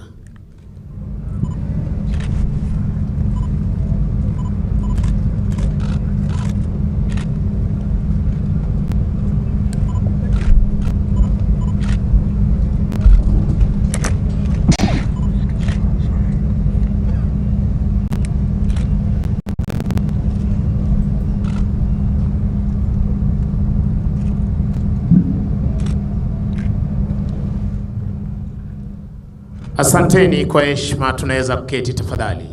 Anayemsindikiza Rais wa Jamhuri ya Kenya ni Mkuu wa Majeshi ya Ulinzi, Jenerali Robert Kibochi.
Bendera ya kikosi hupewa heshima ya hadi ya juu. Unavyoshuhudia hivi sasa uwanjani, Mheshimiwa Rais akipeana heshima yake.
Mkuu wa gwaride hivi sasa akiomba idhini ya kuweza kuondoa gwaride hili uwanjani punde tu Mheshimiwa Rais atakapochukua nafasi yake kwenye jukwaa maalum.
Lakini wanamweka kule mwisho.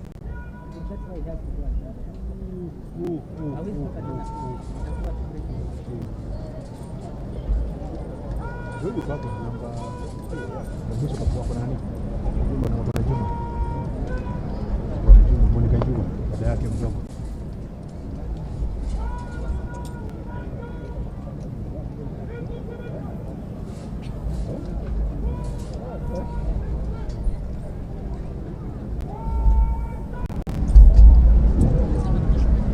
Basi kwa desturi za kijeshi, sharti bendera ya kikosi kuwa mbele ya gwaride unavyoshuhudia hivi sasa, toka kwake Kala Officer pamoja na Parade RS wakichukua nafasi yao ndani ya gwaride hii.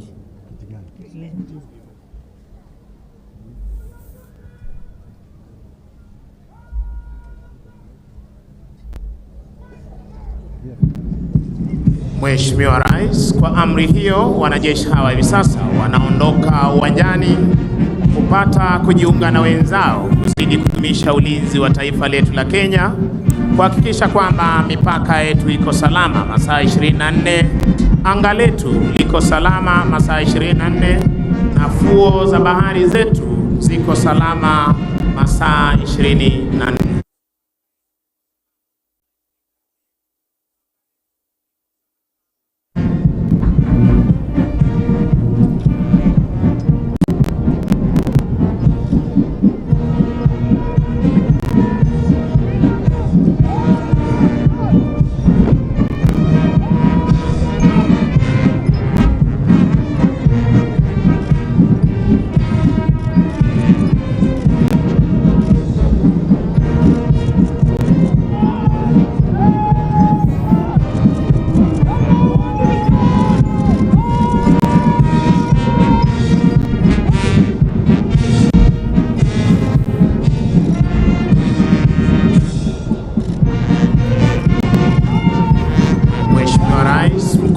Gwaride hii ni Luteni Kanali Gilbert Kinanga, afisa anayebeba bendera iliyo fahari ya kikosi cha 21, Luteni Amon Lechipan.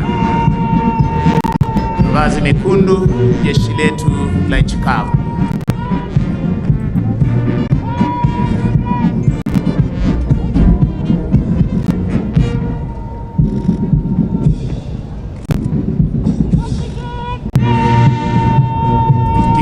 Cha tatu, mavazi ya samawati, jeshi letu la wanaanga.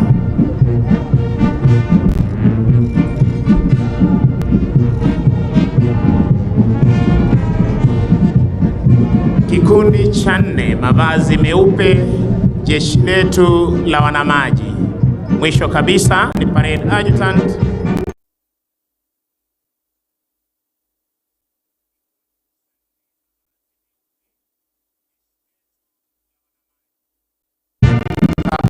Kelvin Mwenda Kamodo, mweka alama jeshi letu la nchi kavu.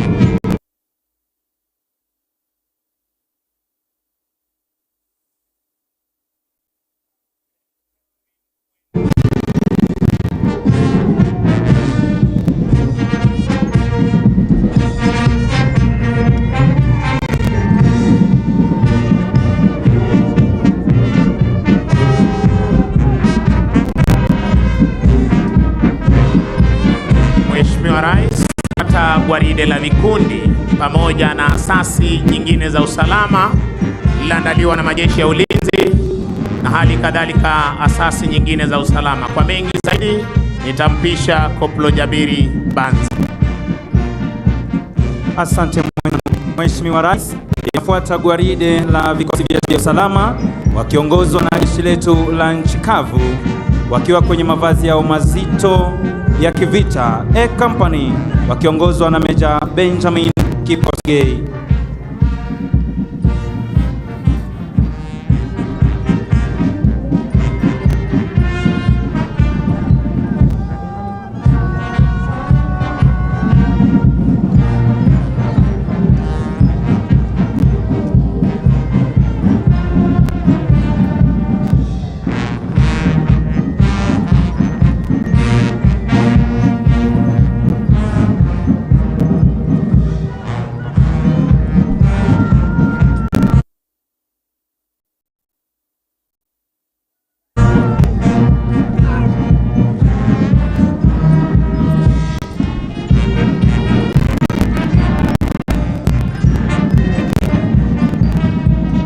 B Company, jeshi letu la nchi kavu wakiongozwa na Meja Shem Isaboke.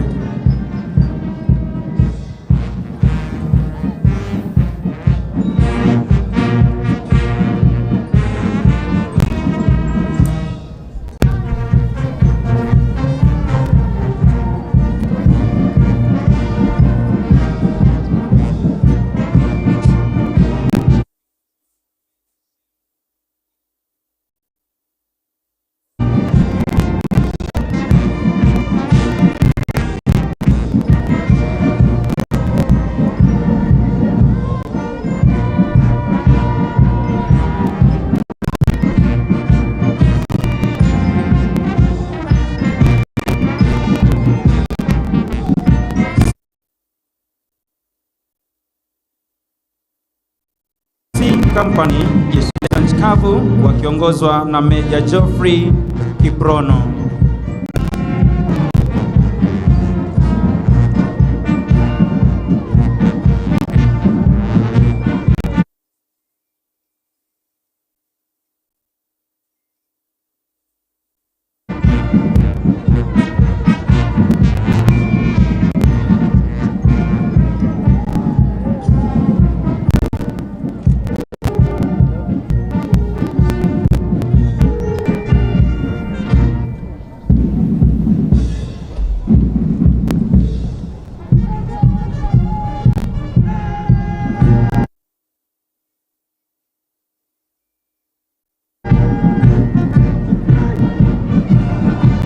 Mheshimiwa Rais, vinafuata hivi sasa vikundi vya polisi wa taifa kitengo cha wanaume wakiwa kwenye mavazi ya rasmi ya sherehe wakiongozwa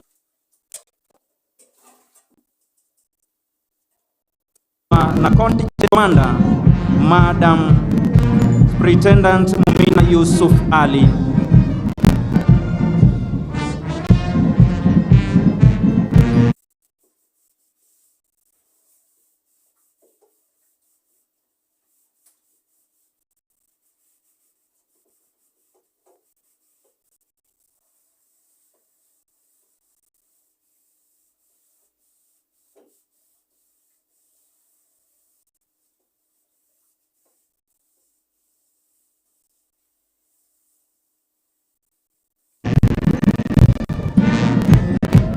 Kikundi cha pili kitengo cha kinadada kiongozwa na Chief Inspector Sandra Asubila.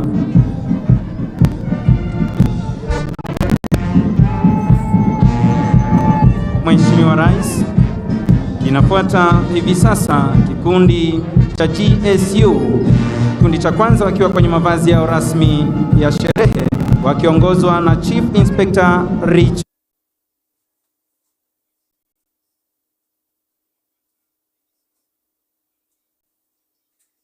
B.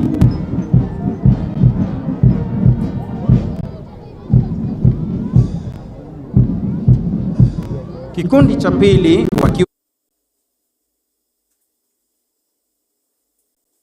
kwenye mavazi yao mazito ya kikazi wakiongozwa na Inspector Wilston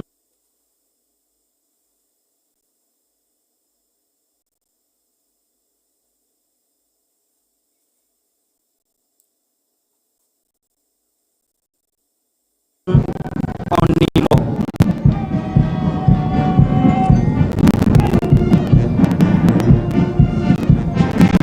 Mheshimiwa Rais, kinafuata sasa kikundi spesheli cha polisi cha kutumia majibwa kinachofahamika kama K9 kikiongozwa na Chief Inspector Francis Mtangili.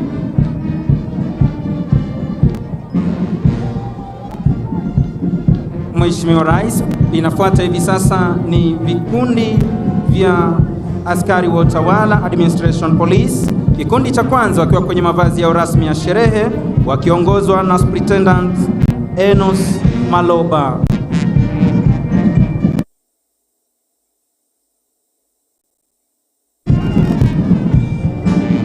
Kikundi kinachofuata hivi sasa ni kikundi spesheli cha kupambana na wezi wa mifugo kinachofahamika kama Anti-Stock Theft Unit wakiongozwa na Inspector Henry Bet.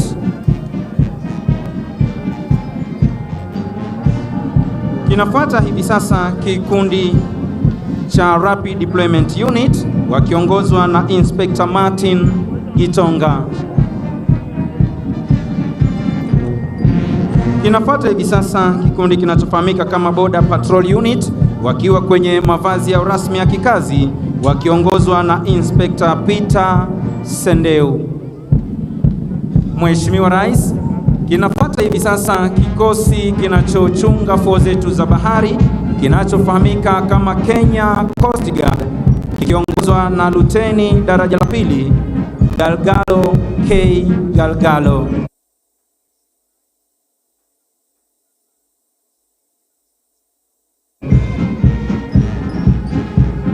Mheshimiwa Rais, hivi sasa vinafuata vikundi vya askari wa magereza. Kikundi cha kwanza kitengo cha wanaume wakiwa kwenye mavazi ya rasmi ya sherehe wakiongozwa na Superintendent Peter Okuku. Kikundi cha pili kitengo cha kinadada wakiwa kwenye mavazi ya rasmi ya sherehe wakiongozwa na Chief Inspector Florence Wasike.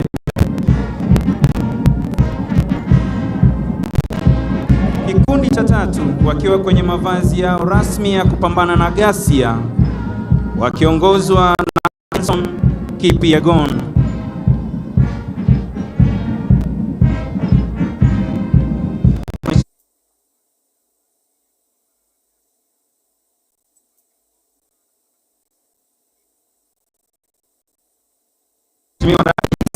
Kinapata hivi sasa kikosi kinachochunga mbuga zetu za wanyama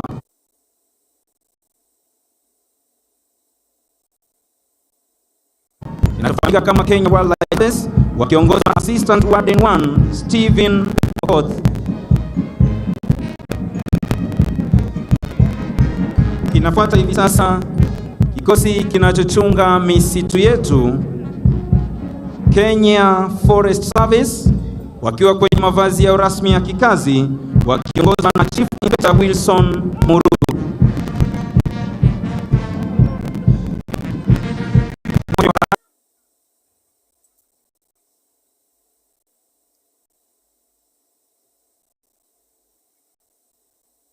Hivi sasa vinafuata vikundi vya vijana wa huduma kwa taifa wakiwa kwenye mavazi ya rasmi ya sherehe. Kikundi cha kwanza kitengo cha wanne wakiongozwa na Chief Inspector Cecily na Superintendent Robert Kiu.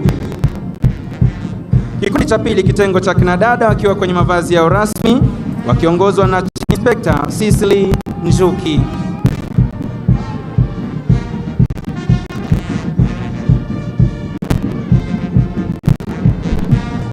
Cha tatu kitengo cha wanaume wakiwa kwenye mavazi yao rasmi ya kikazi wakiongozwa na Chief Inspector Gideon Kiprono.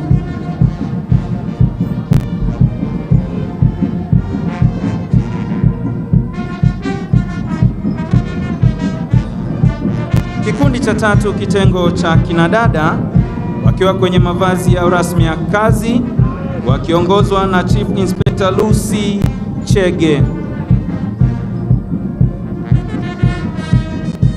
Mheshimiwa Rais, kutufungia gwaride letu la vikosi vya usalama ni askari wa kaunti ya Nairobi.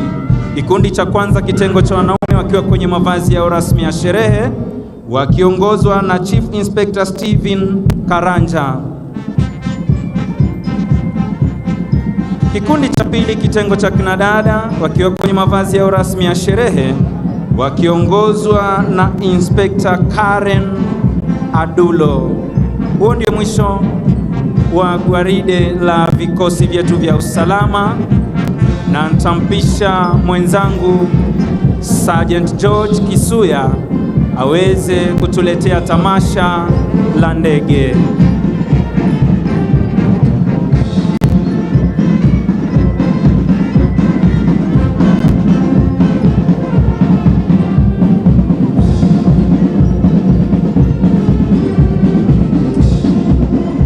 Na Mheshimiwa Rais, Linalofuata sasa ni onyesho la ndege zetu za kivita, ndege ambazo zitapita mbele ya jukwaa hili. Kikundi cha kwanza kikiwa ni ndege aina ya Tucano, kikija katika Vic formation, huku zikitoa moshi mweupe, ishara kwamba anga letu liko salama. Kisha baadaye tutakuwa na kikundi cha pili cha ndege zetu za kivita aina ya F5. Ndege hizi aina ya Tucano zikipita mbele ya jukwaa Mheshimiwa Rais, huku zikivusha moshi mweupe, ishara kwamba anga letu liko shwari. Tuwape makofi marubani wetu tafadhali. Kikundi cha pili Mheshimiwa Rais ni ndege aina ya F5 zikija katika mfumo wa mkuki almaarufu arrowhead formation, zikipita kwa kasi, kisha baadaye zitaweza kujitenga, kila ndege kurudi kutuonyesha onyesho la kipekee. Ndege hizo ndizo hizo Mheshimiwa Rais. Tuwape makofi tafadhali marubani wetu. Ndege aina ya F5, ndege hizi kwa sasa zikiwa zinaachana ili kila ndege ikaweze kutuletea onyesho ambalo litakuwa linatokea hapa moja kwa moja. Onyesho la kwanza kwa lugha ya Kimombo linajulikana kama aileron roll, onyesho ambalo ndege itatoa mzunguko wa kushoto kupaa juu kabisa. Kisha onyesho la pili itakuwa ni roll off top, onyesho ambalo ndege itapaa juu kabisa kisha kulala chali na kurudi mahali ambapo imetoka. Onyesho la tatu Mheshimiwa Rais litakuwa ni 4-point roll, onyesho ambalo ndege itapaa ikiwa katika normal flight position, kisha itajipinda kushoto japo kwa polepole na kwa maridadi kabisa.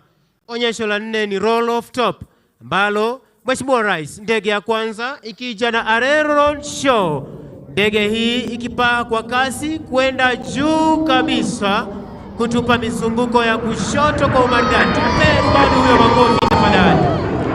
Ndege ya pili Mheshimiwa Rais, ambayo inakuja kuletea onyesho lijulikana kama roll off top, ikija kwa kasi kabisa, ndege hii ikituonyesha onyesho hilo. Tumpe rubani huyo makofi. Anaenda juu kabisa kulala chali kisha kurudi mahali anatoka. Onyesho la tatu ni 4-point roll, ndio hilo Mheshimiwa Rais, analala kisha anarudi katika normal flight position na kuelekea mbele. Onyesho la tatu Mheshimiwa Rais, roll off top, akituonyesha kwa umaridadi rubani huyo anaenda juu kabisa kupa mizunguko ya juu kisha analala chali na kurudi mahali ametoka. Vertical roll, ndege hii inapaa juu kabisa ikituonyesha mizunguko ya kushoto kwa umaridadi. Tupe makofi rubani huyo tafadhali. Onyesho linalofuata ni ndege aina ya Tucano katika mfumo huo ikituonyesha bombast show. Tuwape makofi marubani wetu, wanajitenga kila moja kwenda upande wake, ndege ya kati ikilala chali na kurudi mahali imetoka. Tuwape makofi marubani wetu tafadhali. Kutufungia onyesho hili ni ndege aina ya Puma ambayo itapita mbele ya jukwaa ikiwa imebeba pango lililo na ujumbe hongera mashujaa wetu. Ndege aina ya Puma ambayo pia hutumika kuweza kuwasafirisha wanajeshi wetu kwenda katika nafasi zao za kazi. Ndege aina ya Puma ikiwa juu na pango linalosema hongera mashujaa. Tuwape rubani wetu makofi tafadhali. Basi tuwape makofi mashujaa wetu pia siku hii ya leo. Asante sana Mheshimiwa Rais, na huu ndio utakuwa mwisho wa sherehe za kijeshi kwa pamoja. Ningependa kuwashukuru waliofanikisha makala haya, flag staff wetu Major Israel Olwach, Ngatia, Defense Forces Sergeant Major, Warrant Officer 1 Elijah Pro Koranga, Kenya Army Major, Warrant Officer 1 Fanuel Mahebo, Kenya Air Force Sergeant Major, Warrant Officer 1 Dennis Namuyu Oletalengo, na bila kumsahau Naval Sergeant Major, Warrant Officer 1 Bwana Haji Omar, fundi wangu wa mitambo, wenzangu tulioshirikiana nao, Sergeant George Kisuya, Koplo Jabiri Banzi, jina langu ni Sergeant Misango Mbae. Nikiwarejesha moja kwa moja hadi kwake Bwana Moses Wafula aweze kuendelea na ratiba ya siku. Mheshimiwa Rais, inafuata sasa tamasha la wanaskauti wa kike kwa wa kiume na wana St. John's Ambulance.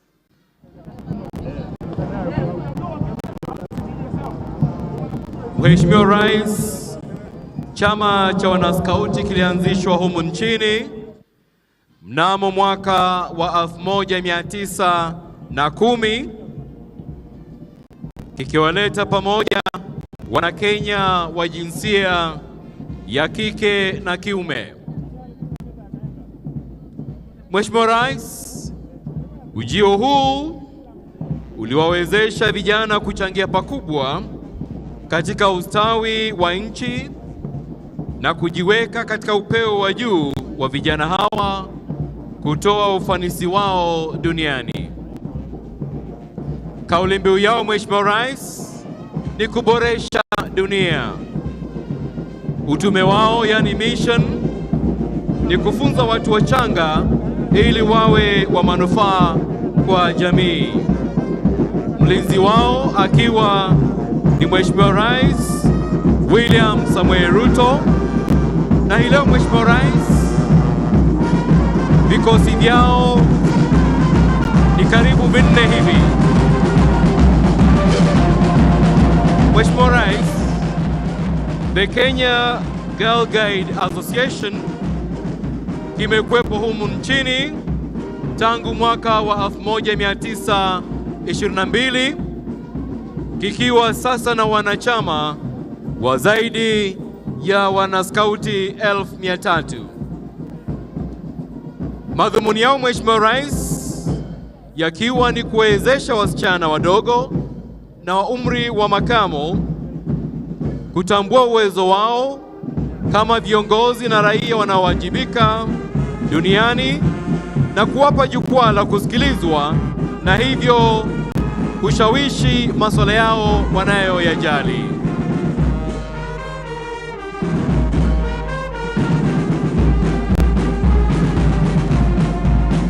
Wanaopita mbele yako, Mheshimiwa Rais, kikosi cha kwanza ni wanasungura wakati ya miaka 6 hadi 11. Wanafuatiwa na wanachipukizi Scouts wakati ya miaka 12 na 15.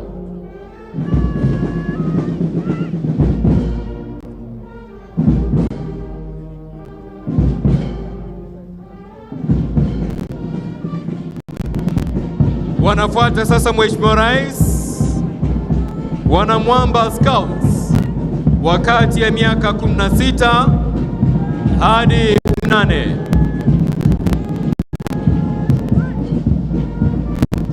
Na wanafuatia sasa Jasiri Scouts wakati ya miaka 19 hadi 26. Wale wa kike, Mheshimiwa Rais, wa kwanza ni wana Rainbow wakati ya miaka 3 hadi 6 wa shule ya chekechea.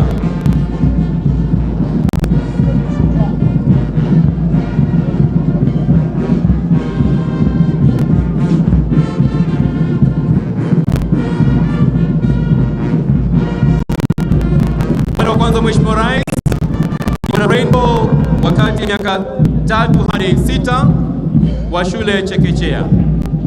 Wanafuatia wale wa Brownies ambao ni kati ya miaka 6 hadi 9 wa shule ya msingi.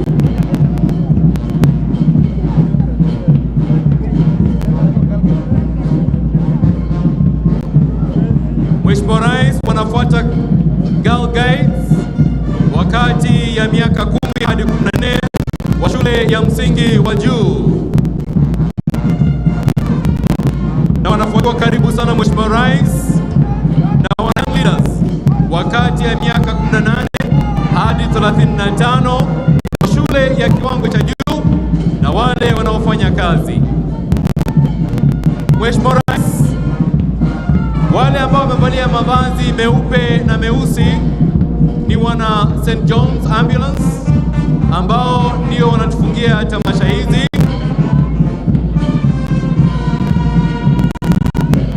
Shirika hili lilianzishwa Mheshimiwa Rais mwaka wa 1923 kama kikundi cha polisi na baadaye ikawa kikundi cha raia mwaka wa 1928.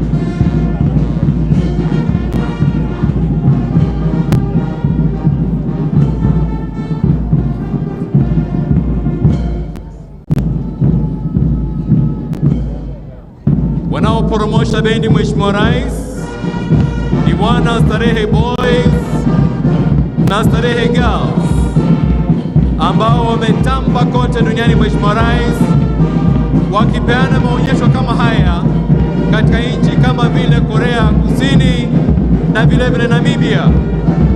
Tuwapongeze kwa makofi mabibi na mabwana, tuwapongeze kwa makofi jamani.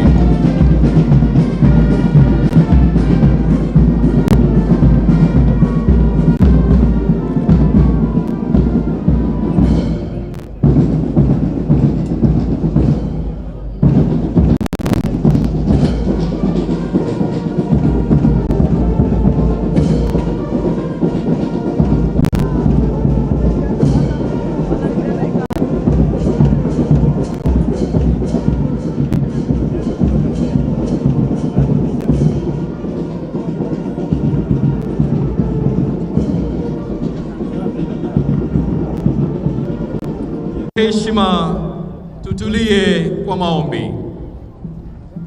Tutaongozwa na mzee Mwabwaya Bura, mzee wa kaya Chonyi, kaunti ya Kilifi. Midisimilani. Ai. Midisimilani. Ai. Midisimilani. Kuchisimila. Ahole. Malamazo. Nagaze. Sigomai. Nagafyuke. Bai vivirero. Ni siku ya Mashujaa gehu na hunavoyerati yehu amani hamwenga na raisi wehu Ruto hunamala kuhaswa na wahaswe wachihaswa bai hunamala siasege haenza sigano hunamala kwenda makazombo kwenda naende achenda kuna nyumba kaisundulwa amafika si kusundulwa asunduriwe achisundurirwa hunamala mtangana meyo kulala na ulale uchilala hunamala amani si henye si yehu hunamala kudhimi na idini itidini pia hunamala uzima na kupata na upate midisimilani midisimilani Anafuata sasa Imam Juma Amir kutoka msikiti wa Jamia.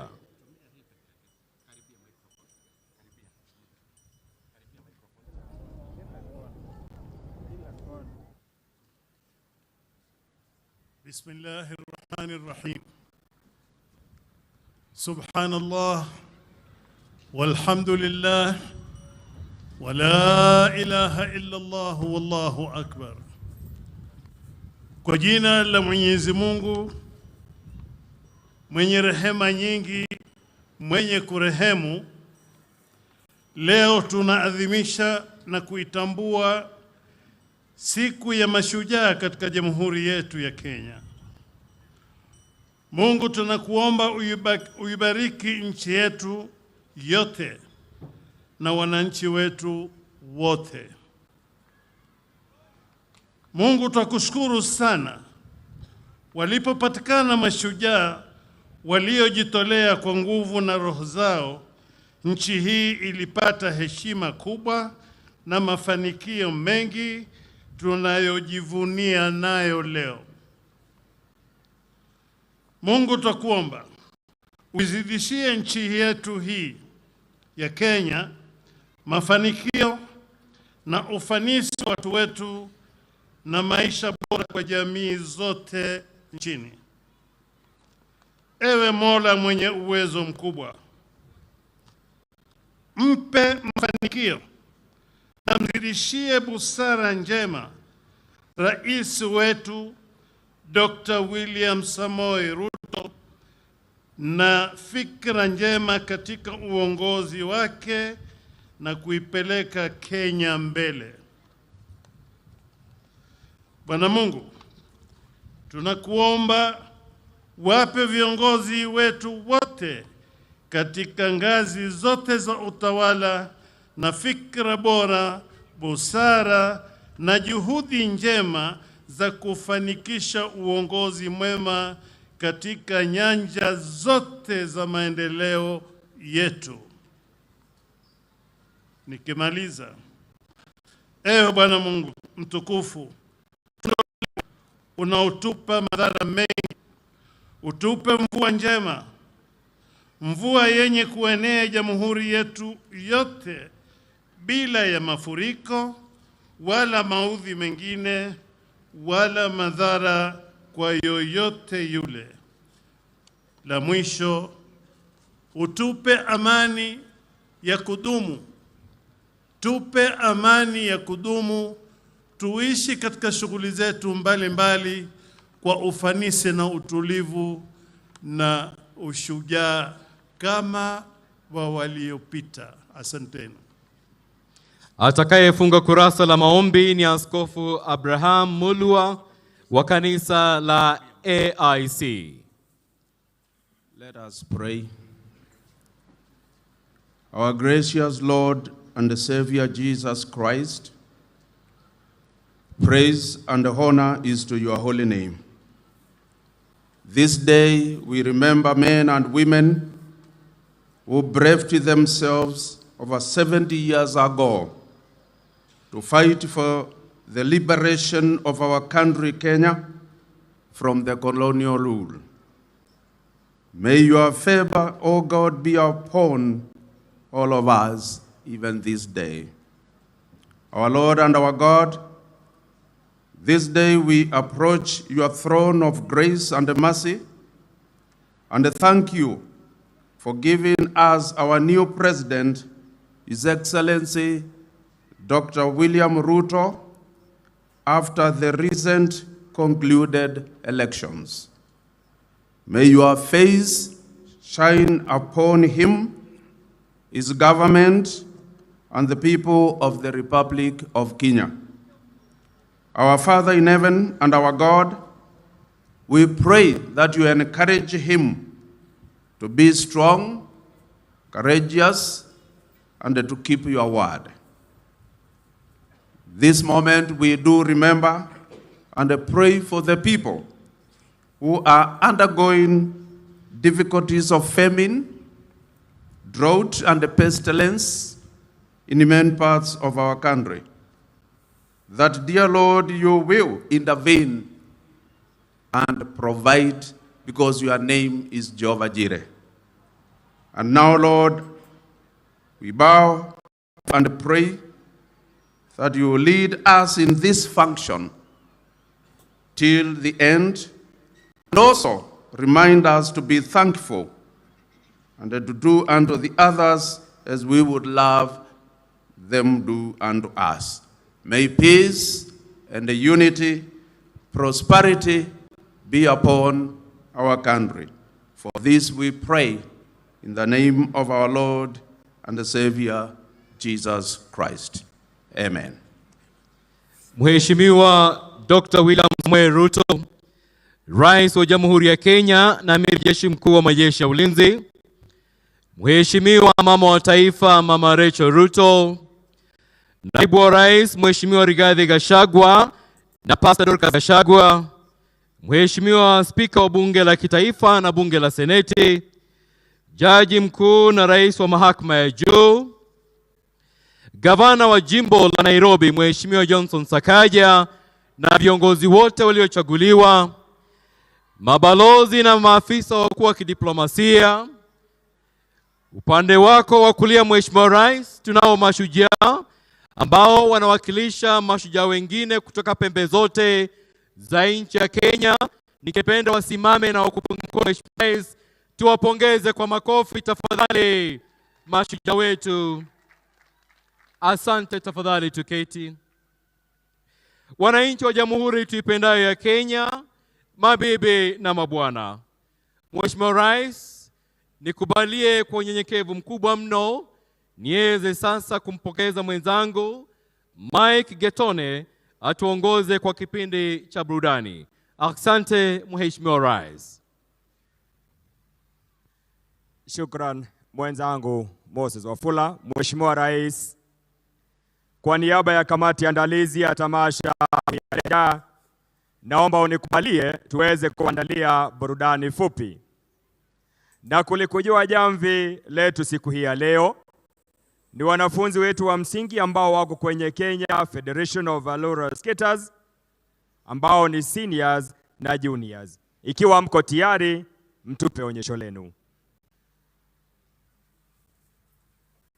Wataanzia sasa ni wale wanafunzi wetu wadogo au watoto wetu wadogo ambao wako kwenye shirikisho hili la mchezo wa skating au mchezo wa kuteleza tu juu ya ardhi, hapo awali ukijulikana kama mchezo wa ice skating. Tuwapongeze kwa makofi watoto wetu hawa wadogo wakiondoka kwa miondoko mizuri. Naona kama ni speed ya 60 km/h. Hongera sana watoto wetu wadogo. Mheshimiwa Rais, wanaofuata sasa ni the seniors ambao wanaingia kwa miondoko mizuri. Mandhari yao ya kwanza ikiwa ni miondoko ya nyoka nyoka. Wakija mbele ya jukwaa lako Mheshimiwa Rais kutupa burudani. Mheshimiwa Rais, ni kwamba hawa ni mashujaa wetu watakao tuwakilisha hata chini na hata kule nje.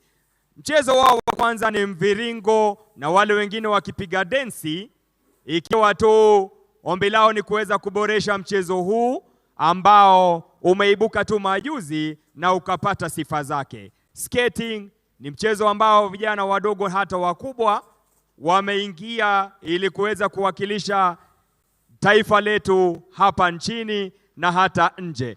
Tuwapongeze wanapoondoka uwanjani the skating team. Mheshimiwa Rais, wanaoingia sasa ni muungano wa wanafunzi 500 wa shule 10 za msingi ambao wamejiandaa kwa burudani siku ya leo. Mkiwa tayari, ugani wenu.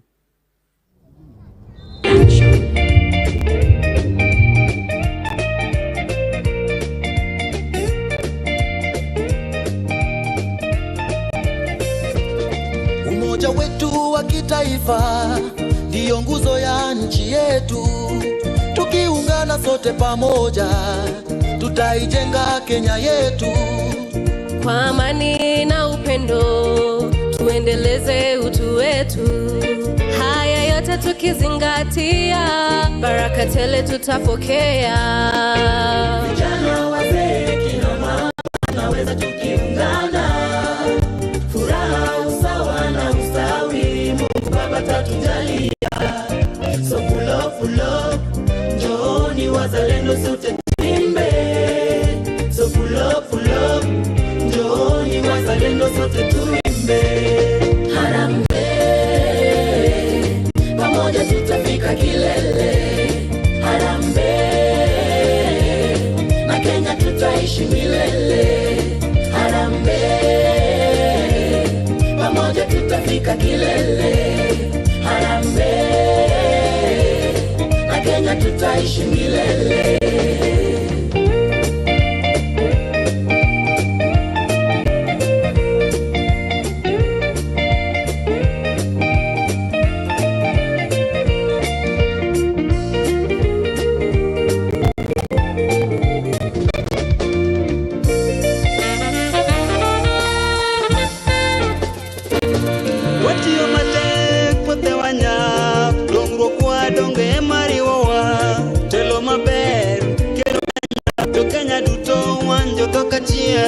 Forori witone moradime,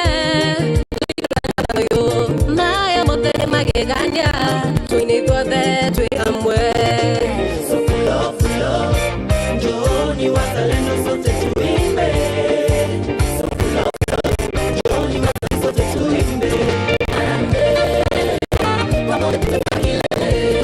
Harambee, na Kenya tutaishi milele. Harambee, pamoja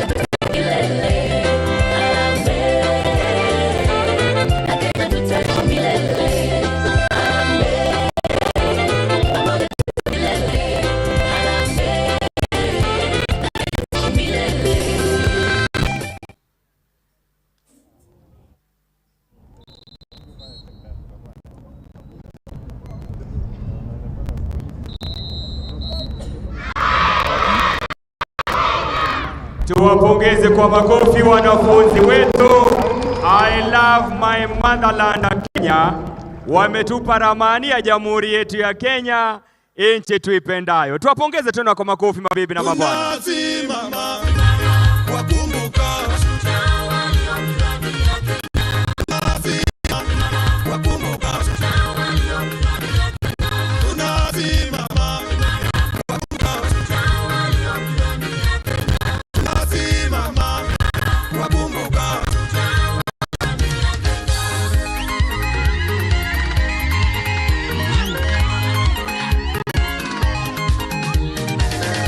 Tunashukuru Mungu ameilinda Kenya, oyerendere Kenya yaitoba na Maria Wanyangongo.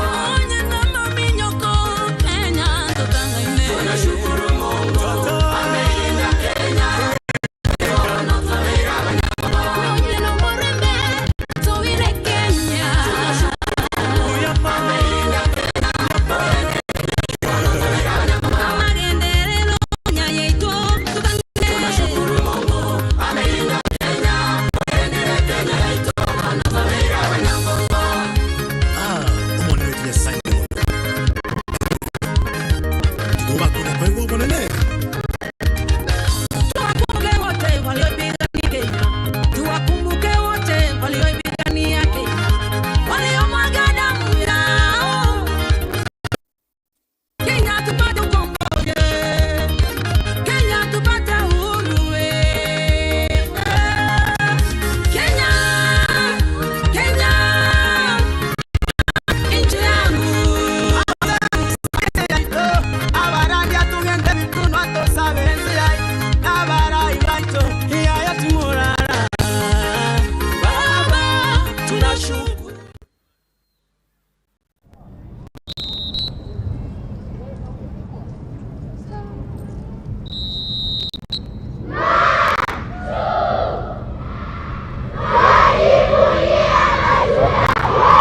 Tuwajivunia mashujaa wetu, tuwapongeze wanafunzi wetu kwa kutupa jina Mashujaa. Kauli mbiu mwaka huu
Are you feeling the idea?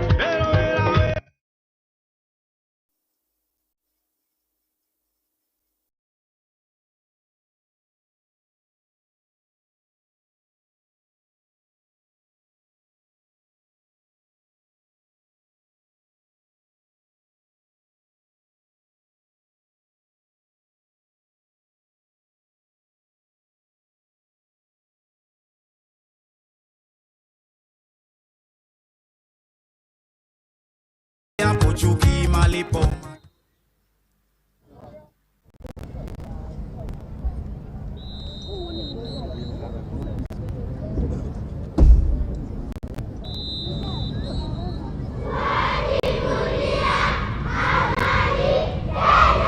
Tuwajivunia amani Kenya. Wananchi watukufu, mchoro ulioko ugani sasa ni mfano wa njiwa, ukipenda a dove, ambaye ametanda mabawa, ishara kwamba tumepewa amani bure, tutoe amani bure. Tuwapongeze kwa makofi tena. Amani, amani, amani, amani Kenya. Tuwapongeze kwa makofi.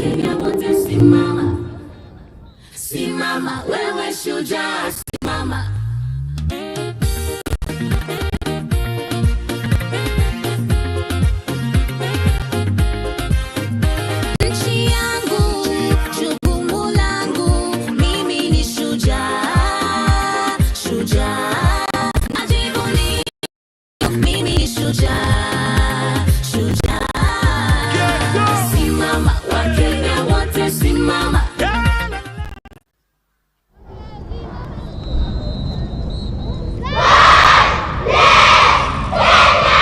God bless Kenya. Ni ujumbe kutoka kwa watoto wetu kwamba Mungu aibariki Kenya yetu. Tuwapongeze kwa makofi wanapoondoka uwanjani.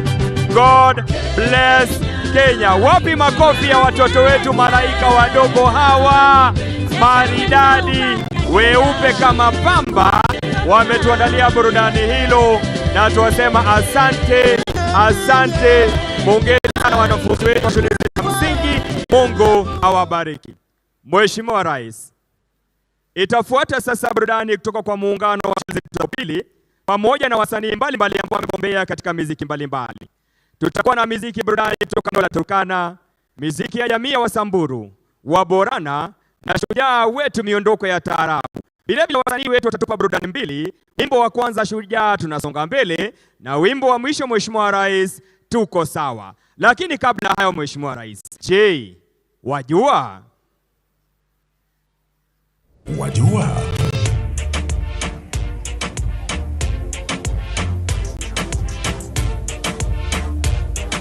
kuwa kwenye historia ya michezo Kenya imebobea kote duniani.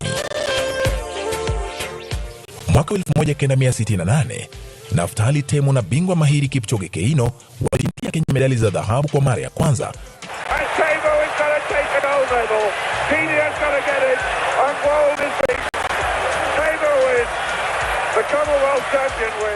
Baadhi ya wanariadha wengine tunaowaenzi ni kama vile Paul Irene, Moses Tanui, Paul Tergat, Tekla, Catherine Dereba, Kezeki Kemboi, Samuel Wanjiru, Vivian Cheruyot, Pamela Jelimo, Daniel Simiu, Margaret Muriuki na wengineo. Eliud Kipchoge smiles for the last time. Let's keep an eye on the clock, just outside 2:01. Eliud Kipchoge is a history maker in Berlin yet again. Eliud Kipchoge anashikilia rekodi ya dunia katika mbio za marathon, huku David Rudisha akiweka rekodi ya mbio za mita 800. It's David Rudisha, 1:40.91 is shown on the clock.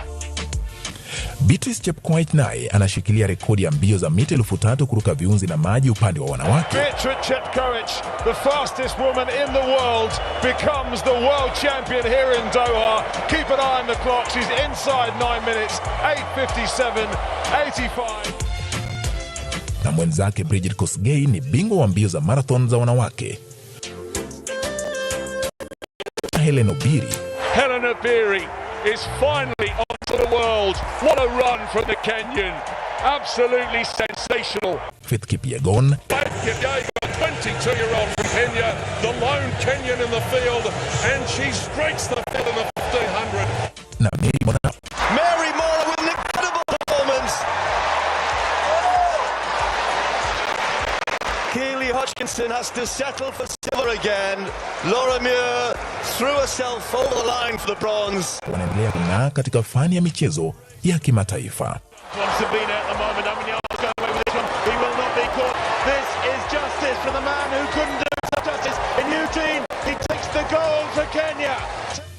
Pia tuna mwenzi Ferdinand Omanyala ambaye anaendelea kutamba katika mbio za mita 100.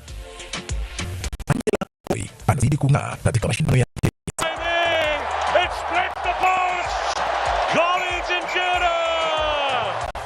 tunajivunia pia timu yetu ya raga ambayo inaendelea kushamiri katika michezo ya dunia. Tunawathamini wanariadha wetu wote kwa kuipeperusha bendera ya Kenya juu kote duniani. Hakika nyinyi ni mashujaa wetu. Ipeperushwe juu sana, bendera yetu Kenya ipeperushwe juu sana. Trio Mio.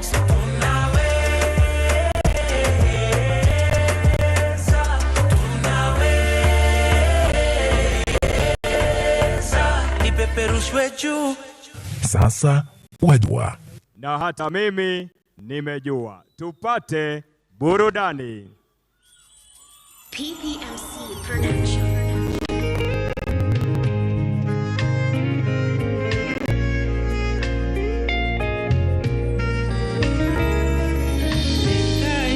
Nyasaye Murungungai,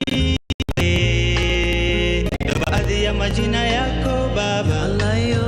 sikadana karibi jiru simale nurakabi baramama nutisi ya Allah mate nutisi ya Allah mate naganu buti kenyate simate nukasa jirute naganu buti kenyate tunakuomba baba yetu tunakuomba ibariki Kenya tunakuomba Mungu wetu tunakuomba kimi najua yongo hapa akujukanga hiyo yeni ebo yoripoti akujukanga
Son mai rugo to maroroi se bata monte mai ningabo neme toge to motene mbasho neme ti haisole la rabani let live in peace and harmony one tribe one culture liberty together in God love and unity and we bless our nation amen.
leo kwa study motokia na hii style kisikiza mnadeko kabisa muremeni ngoma za Isa msani kabisa slogan cha t-shirt Kanairo kuniko machampe my love for the country na band bless na vile koshua siwezi guess sisiri sijawila many bless Shujaa entertainer the president walipata mashujaa zamani ndio maana leo hii Kenya tunasherehekea ushindi hebu basi cheza nami kuchikuchi ukitaka pia lete isikuti kisha hebu teremuka na mipwani tufurahi pamoja hebu basi cheza nami kuchikuchi ukitaka pia lete isikuti ukitaka teremuka na mipwani tufurahi pamoja wewe ni shujaa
Tuwapongeze kwa makofi wasanii wetu. Sote tuko sawa na Shujaa tunasonga mbele. Tuwape makofi wanapoondoka uwanjani. Mabibi na mabwana, mashujaa wetu hawa, usanii wao umewaboresha hata wao kujipatia maamkuli kila siku. Tuwapongeze kwa makofi. Wapi makofi ya mashujaa wetu hawa? Jameni, tuwapongeze wanapoondoka.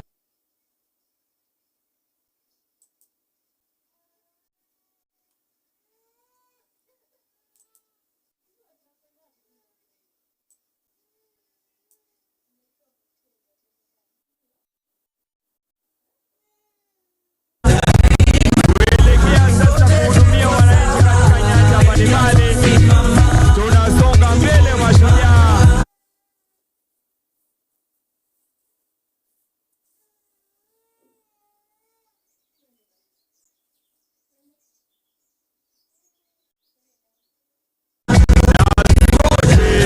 Tuko sawa. Tuendelee kuwapongeza tusichoke.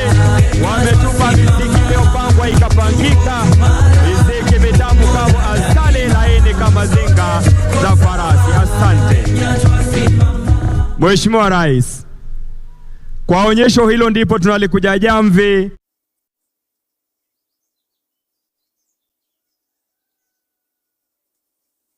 la tamasha yetu ya burudani siku ya leo. Mheshimiwa Rais, leo hii ni jukumu langu kwanza kukupongeza na kukukaribisha na kuwakaribisha nyote katika jimbo la Nairobi kwa sherehe yako ya kwanza kama rais baada ya kuapishwa ya Mashujaa Day. Sherehe hii inafanyika katika kiwanja ya kihistoria ya Uhuru Gardens ambapo bendera ya Kenya ilipandishwa mara ya kwanza kwa sababu ya juhudi ya mashujaa wetu, na tunakuomba utufungulie ili wananchi hawa watoto waweze kuja kwa maktaba kuona hadithi ya wale ambao walipigania uhuru wetu, waweze kumuona Tom Mboya, waweze kuona hadithi ya Kapenguria 6 ili pia hao waelewe ile vita ambayo ilipiganiwa kupata uhuru wetu. Mheshimiwa Rais, tunajua kwamba kwa leo Wakenya hawawezi kurudi kwa misitu kupigania uhuru, lakini tunaweza kuwa mashujaa katika nyadhifa zetu mbalimbali. Tuko na madaktari wetu na wauguzi ambao kila siku wanajitolea kuhudumia wananchi wetu, wakati mwingi bila vifaa vinavyofaa. Hao ni mashujaa. Tuko na walimu wetu ambao wanapambana kila siku na CBC wakifunza watoto wetu ili waweze kuza siku za usoni. Hao pia ni mashujaa na tunawapongeza sana walimu wetu. Pia Mheshimiwa Rais, tuko na askari wetu, polisi wetu ambao wanahatarisha maisha yao kila siku kutulinda, kuhakikisha kwamba tunabaki na usalama. Hao ni mashujaa, na ningependa kuomba leo hii popote mlipo, ukimwona polisi, ukimwona daktari, ukimwona mwalimu, mpongeze, msalimie, mwambie asante kwa sababu yeye ni shujaa. Mheshimiwa Rais, sherehe hii pia inatendeka punde baada ya uchaguzi ambapo Wakenya walijitokeza, wakaenda wakapiga kura, wakarudi manyumbani, tukaenda kotini, wakatulia, uamuzi ukafanywa bila vurugu na bila vita. Wakenya wote kwa jumla, nyinyi ni mashujaa. Najua ya kwamba mashujaa wetu, mababa zetu kuanzia Jomo Kenyatta na wote wangefufuka leo, wangetupongeza kwa sababu tulifanya uchaguzi wa amani na tumerudi na tunafanya kazi kwa sasa. Rais William Samoei Ruto, wewe ni shujaa wetu. Your Excellency, our President, you are a true hero because you have taught us and you have shown us that the world belongs to those who believe in the beauty of their dreams. That today these children can dream to be anybody that they can be in this world. That their dreams are not limited by the imagination of their teachers or by the success of their parents. Thank you for being a hero to all of us as Kenyans. As I conclude, Your Excellency, this morning, I saw Her Excellency the First Lady tweeted a quote that I really like. She quoted our founding father Jomo Kenyatta and said that while our fathers might have been heroes of the past, our work is to be architects of the future. While we acknowledge and are grateful for what was done before, Your Excellency, may this event, may today's celebration give you the perspective to see behind, to look back to history, and also to put the way forward for the generation of this country. We shall do our part. I would like to urge all the leaders that we can all be heroes by serving diligently and by serving faithfully. In Nairobi City County, Your Excellency, we have committed to create a city of order, a city of dignity, a city of hope and opportunity, and by doing that, we hope we shall be heroes. Thank you very much, Your Excellency. May God bless you, and may God bless the Republic of Kenya. Your Excellency, it is now my humble duty and honor to invite His Excellency, another hero of ours, who is a son of Mau Mau. Some of us are not related to Mau Mau, but through him we believe we are part of the struggle. His Excellency Rigathi Gachagua, to make remarks and to invite you to speak to us.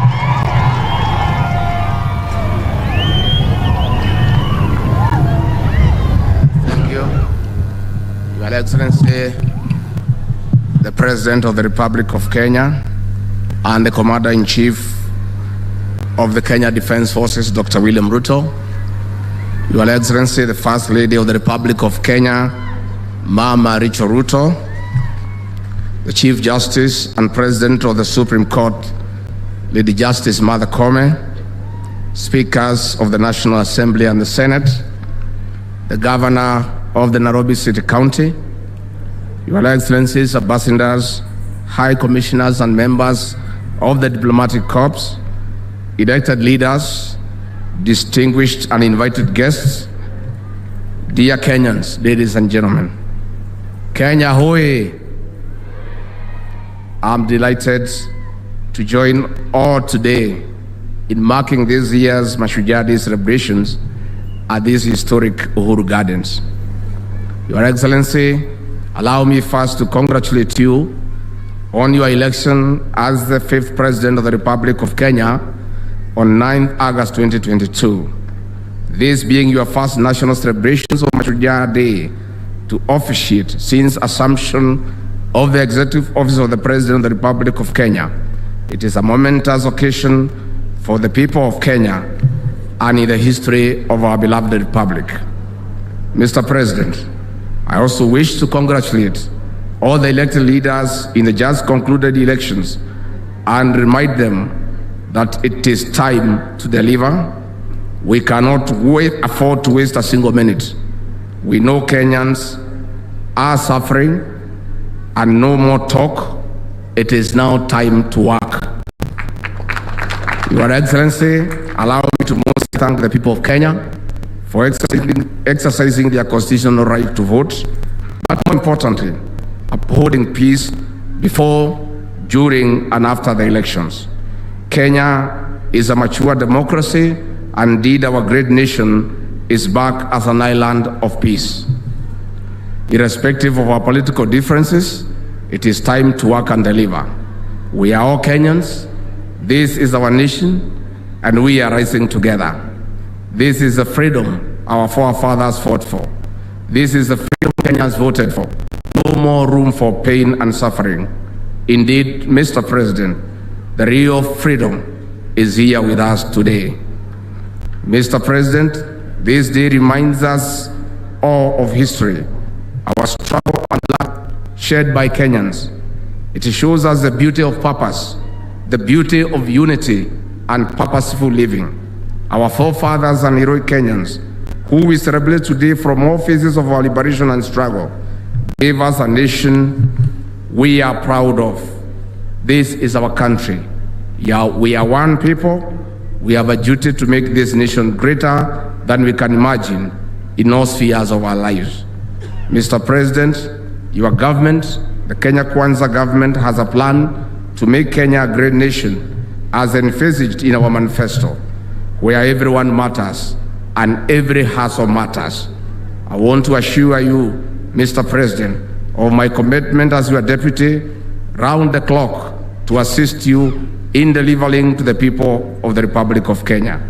Your Excellency, the challenges that we face as a nation, ranging from social to economic, belong to all of us. I call upon all Kenyans to each make a contribution every day in a simple or a small way. It matters. As they say in Kiswahili, umoja ni nguvu. Your Excellency, without further ado, it is now my humble duty to welcome you to address the people of Kenya. And let me ask all of you to be upstanding. And ladies and gentlemen, the President of the Republic of Kenya.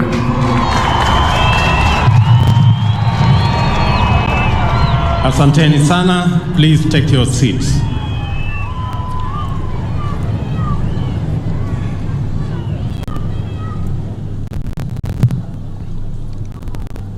Nairobi hoye!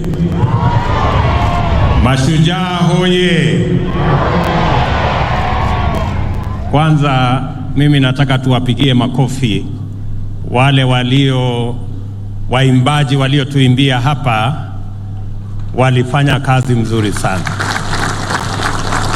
We celebrate our artists.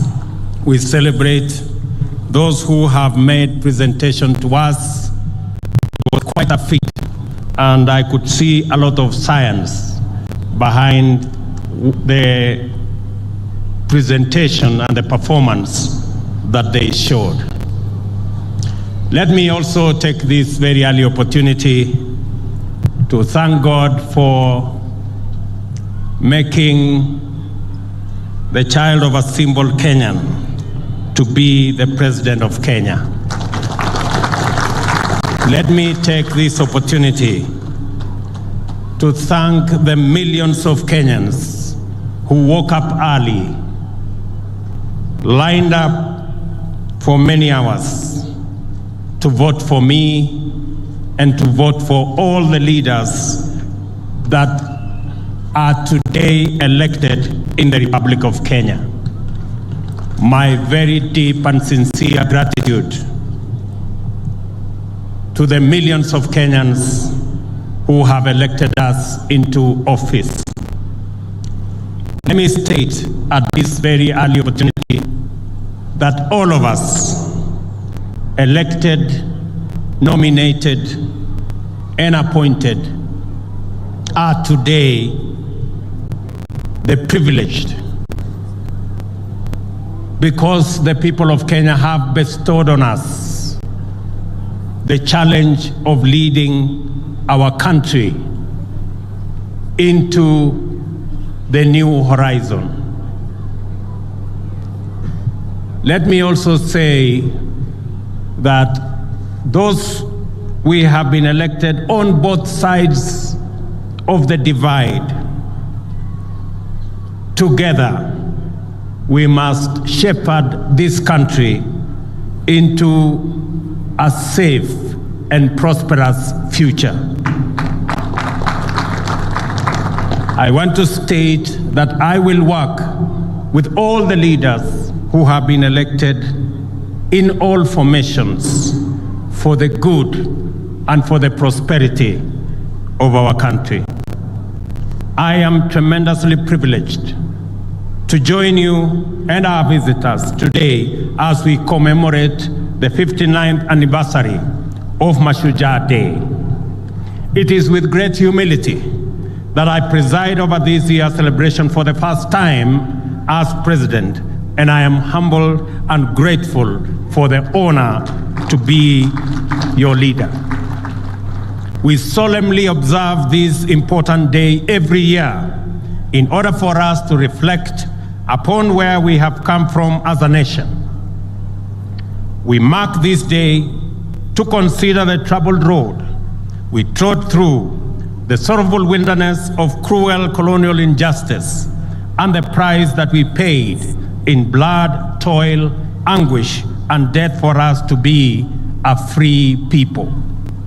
We take this opportunity to also celebrate the histories of our heroes and heroines who sacrificed valiantly in our freedom struggle. Their character, and most particularly and importantly, the values and principles which inspired, sustained, and vindicated them so that we may emulate them by leading lives worthy of their sacrifice. We also ask ourselves today, what must we do to transmit this noble history and ensure that future generations appreciate us, not only as worthy heirs of our illustrious ancestors, but also as skillful stewards of their heritage. We do this in pursuit of a solemn covenant proclaimed in the preamble of our Constitution, and I quote, that we, the people of Kenya, shall honor those who heroically struggled to bring freedom and justice to our land by adopting, enacting, and giving the Constitution ourselves and to our future generations, end of quote. Our Constitution articulates a vision of Kenya our heroes and heroines would have approved, a Kenya worth fighting for and worth paying the ultimate price for. It is their legacy to us, and it sets the stage for us to continue their patriotic work in that noble spirit that roused the first freedom fighters to resist colonial rule and their successors to reject post-colonial repression.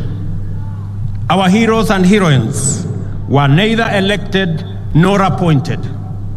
They were not sponsored and they were not funded. They had no offices or budgets.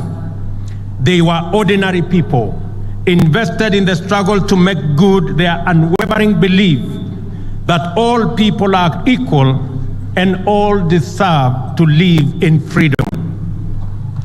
People of all walks of life, subsistence farmers and traders, clerks and former soldiers, teachers and their learners, preachers, and their congregations, drivers, cooks, and farm workers ran away the forest, armed with nothing but the conviction that a more just way of life is possible and that it is worth fighting for.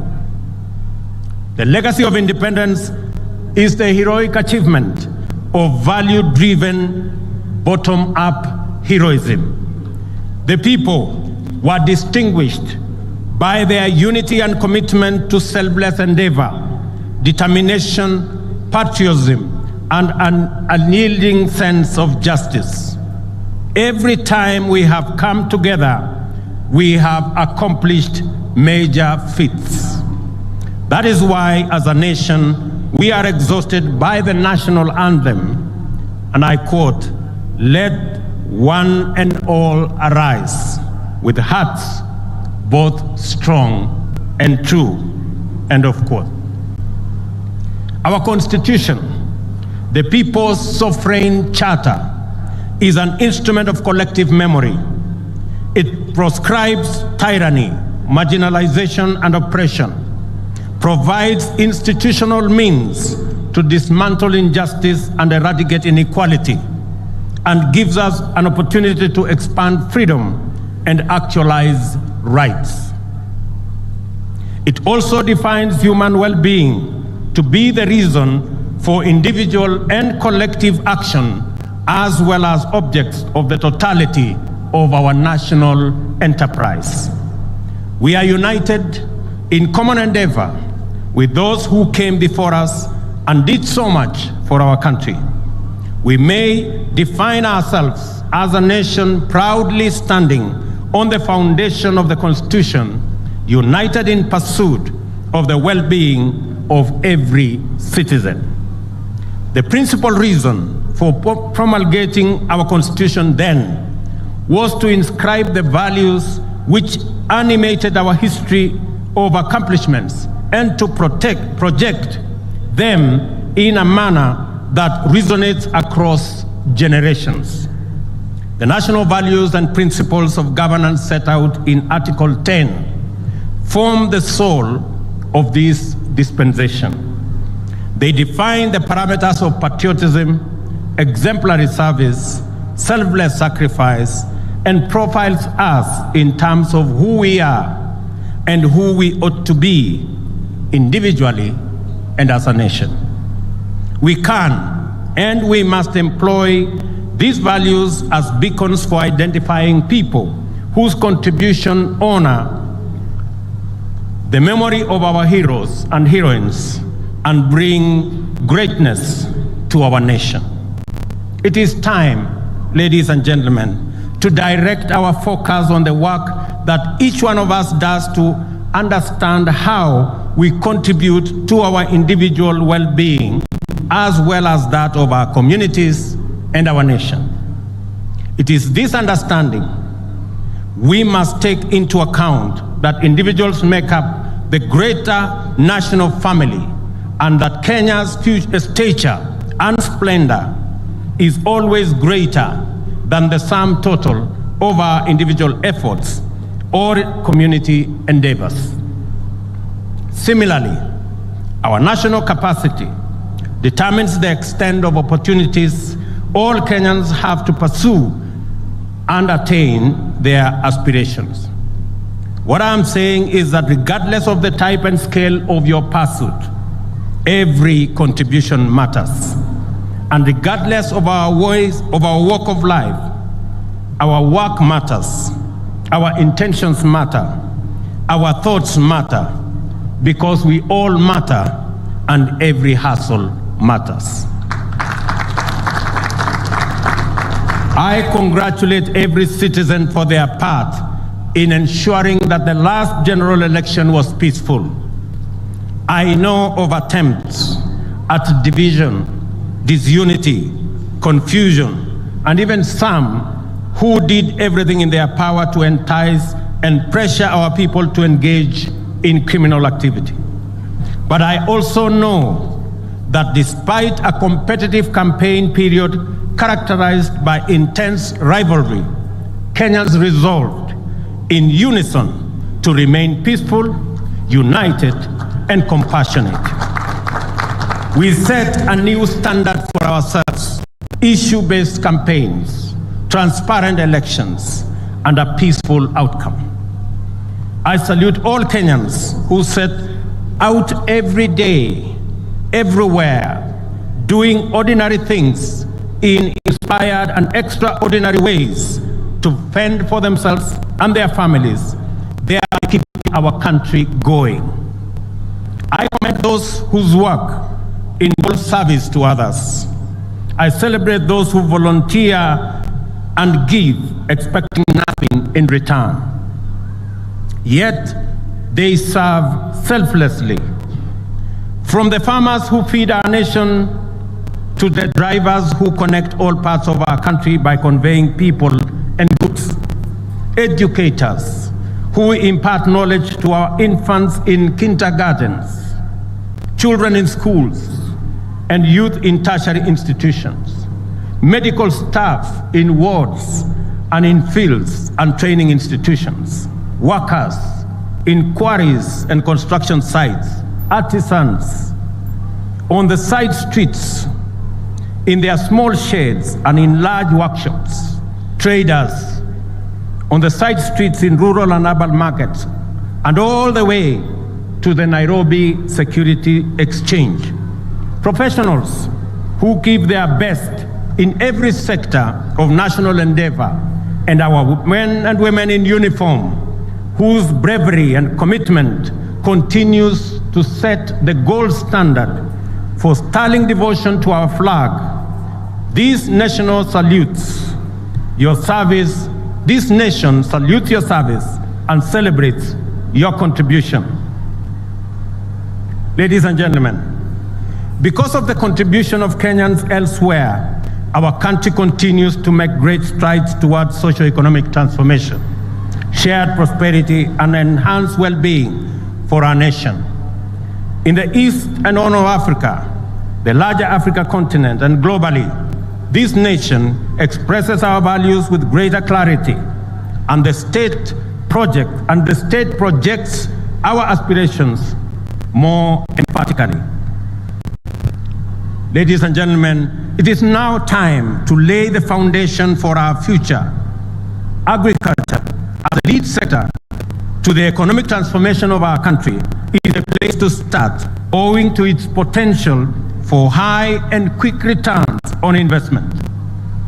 But the situation in the country is wanting, and we have a severe food shortage as a result of prolonged drought in Kenya and the larger Horn of Africa region, the worst in nearly half a century, with 3 years of consecutive failed rain. Coupled with this are the extremely high global fertilizer prices. Our government's initial intervention to mitigate these challenges has been to step up food supply in northern Kenya and other regions and ensure better coordination between government and development partners. And I want to thank my deputy for being an able connector between these partners. Our partners for the input that has gone a long way in relieving this dire situation. World fertilizer prices have more than doubled in the past 2 years since COVID-19. The prices were passed on to farmers and the cost skyrocketed to more than 7,000 for a 50-kilogram bag. This had a huge impact on productivity of farmers last year. For example, maize production suffered a deficit of 10 million bags. Our government's first intervention to address the fertilizer challenge and make it available to counties and regions that plant in the short rains was to import 1.5 million 50-kilogram bags and distribute them at a lower price of Kenya shillings 3,000. Made arrangements make other 6 million bags of various types of fertilizer available for the long rain season. We have also asked county governments to work with us on the last mile delivery to centers close to farmers so that fertilizer can be easily accessible. This, however, are short-term measures, and we have to take very bold steps to end the perpetual cycle of hunger and dependency on rain-fed agriculture. We must eradicate hunger in our country in the shortest time possible. To do this, we have the following plan. We have to increase agricultural productivity as a first step. We will support all farmers to access quality inputs such as seeds, fertilizer, and pesticides, among others, and also ensure that our farmers have access to extension services in order to improve farming skills. In the short term, we will continue with the fertilizer import program.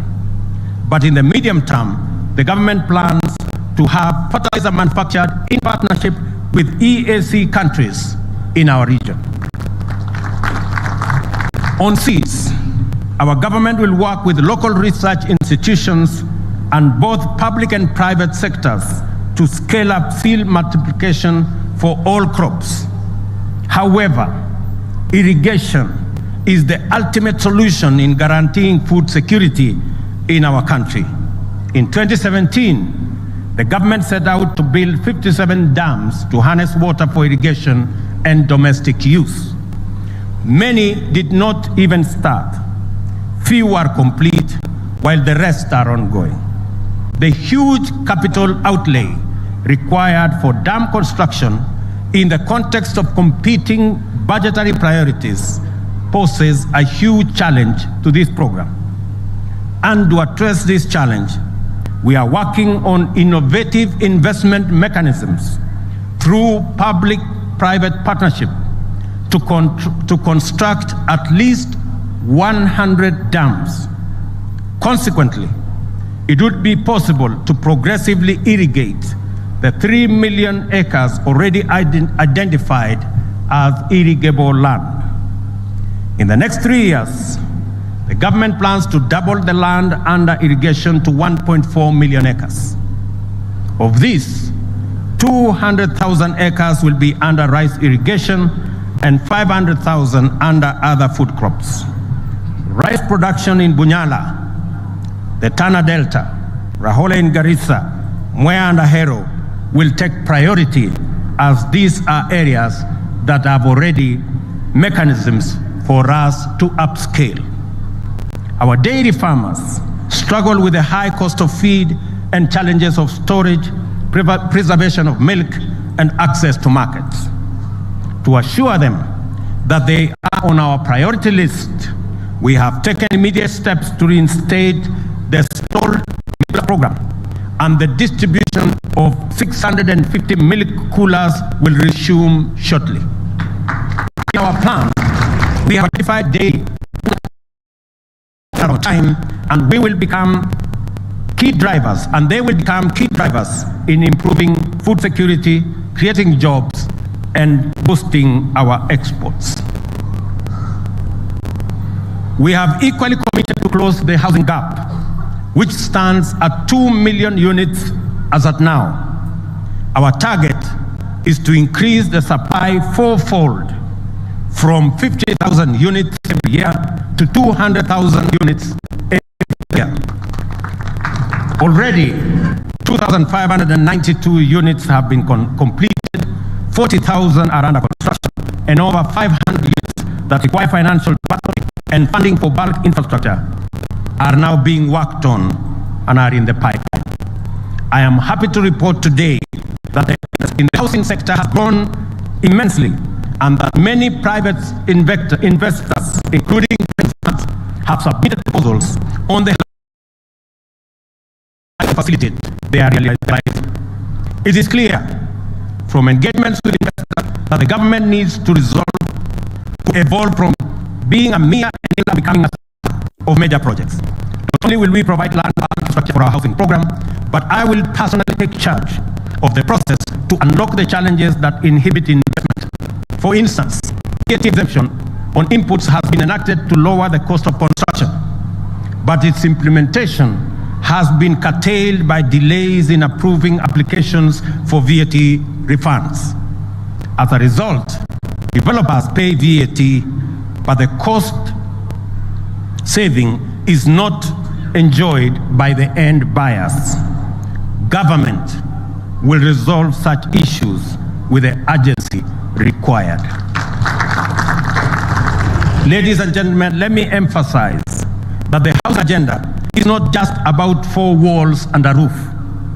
The demand for affordable housing is an opportunity to create jobs and stimulate the economy. The manufacturing sector, which already supplies many products in the construction industry, will have expanded business opportunities, and other relevant sectors will also benefit from this endeavor. Other housing inputs, such as doors, windows, gates, and hinges, will be made by our Jua Kali industry. We are designing the program in a way that will upgrade and support Jua Kali by linking it to technical and vocational institutions. In the end, we expect enterprises that produce housing products merge and expand, creating jobs and wealth for hustlers, making our housing plan truly transformational from bottom up. We want, ladies and gentlemen, to create the experience of hardworking Kenyans like John Ochieng, who is present here as one of my guests today. I is to new in Watarongai, Kajiado County under the affordable housing scheme. Ochieng began working as a carpenter in that housing project, which began years ago. Home ownership to him was a mere dream. 2 years later, he owns an apartment in the same estate he helped to build. There are developments today that cater for affordable housing for rent and sale, and Ochieng's story will be replicated multiple times over throughout the country. We therefore proceed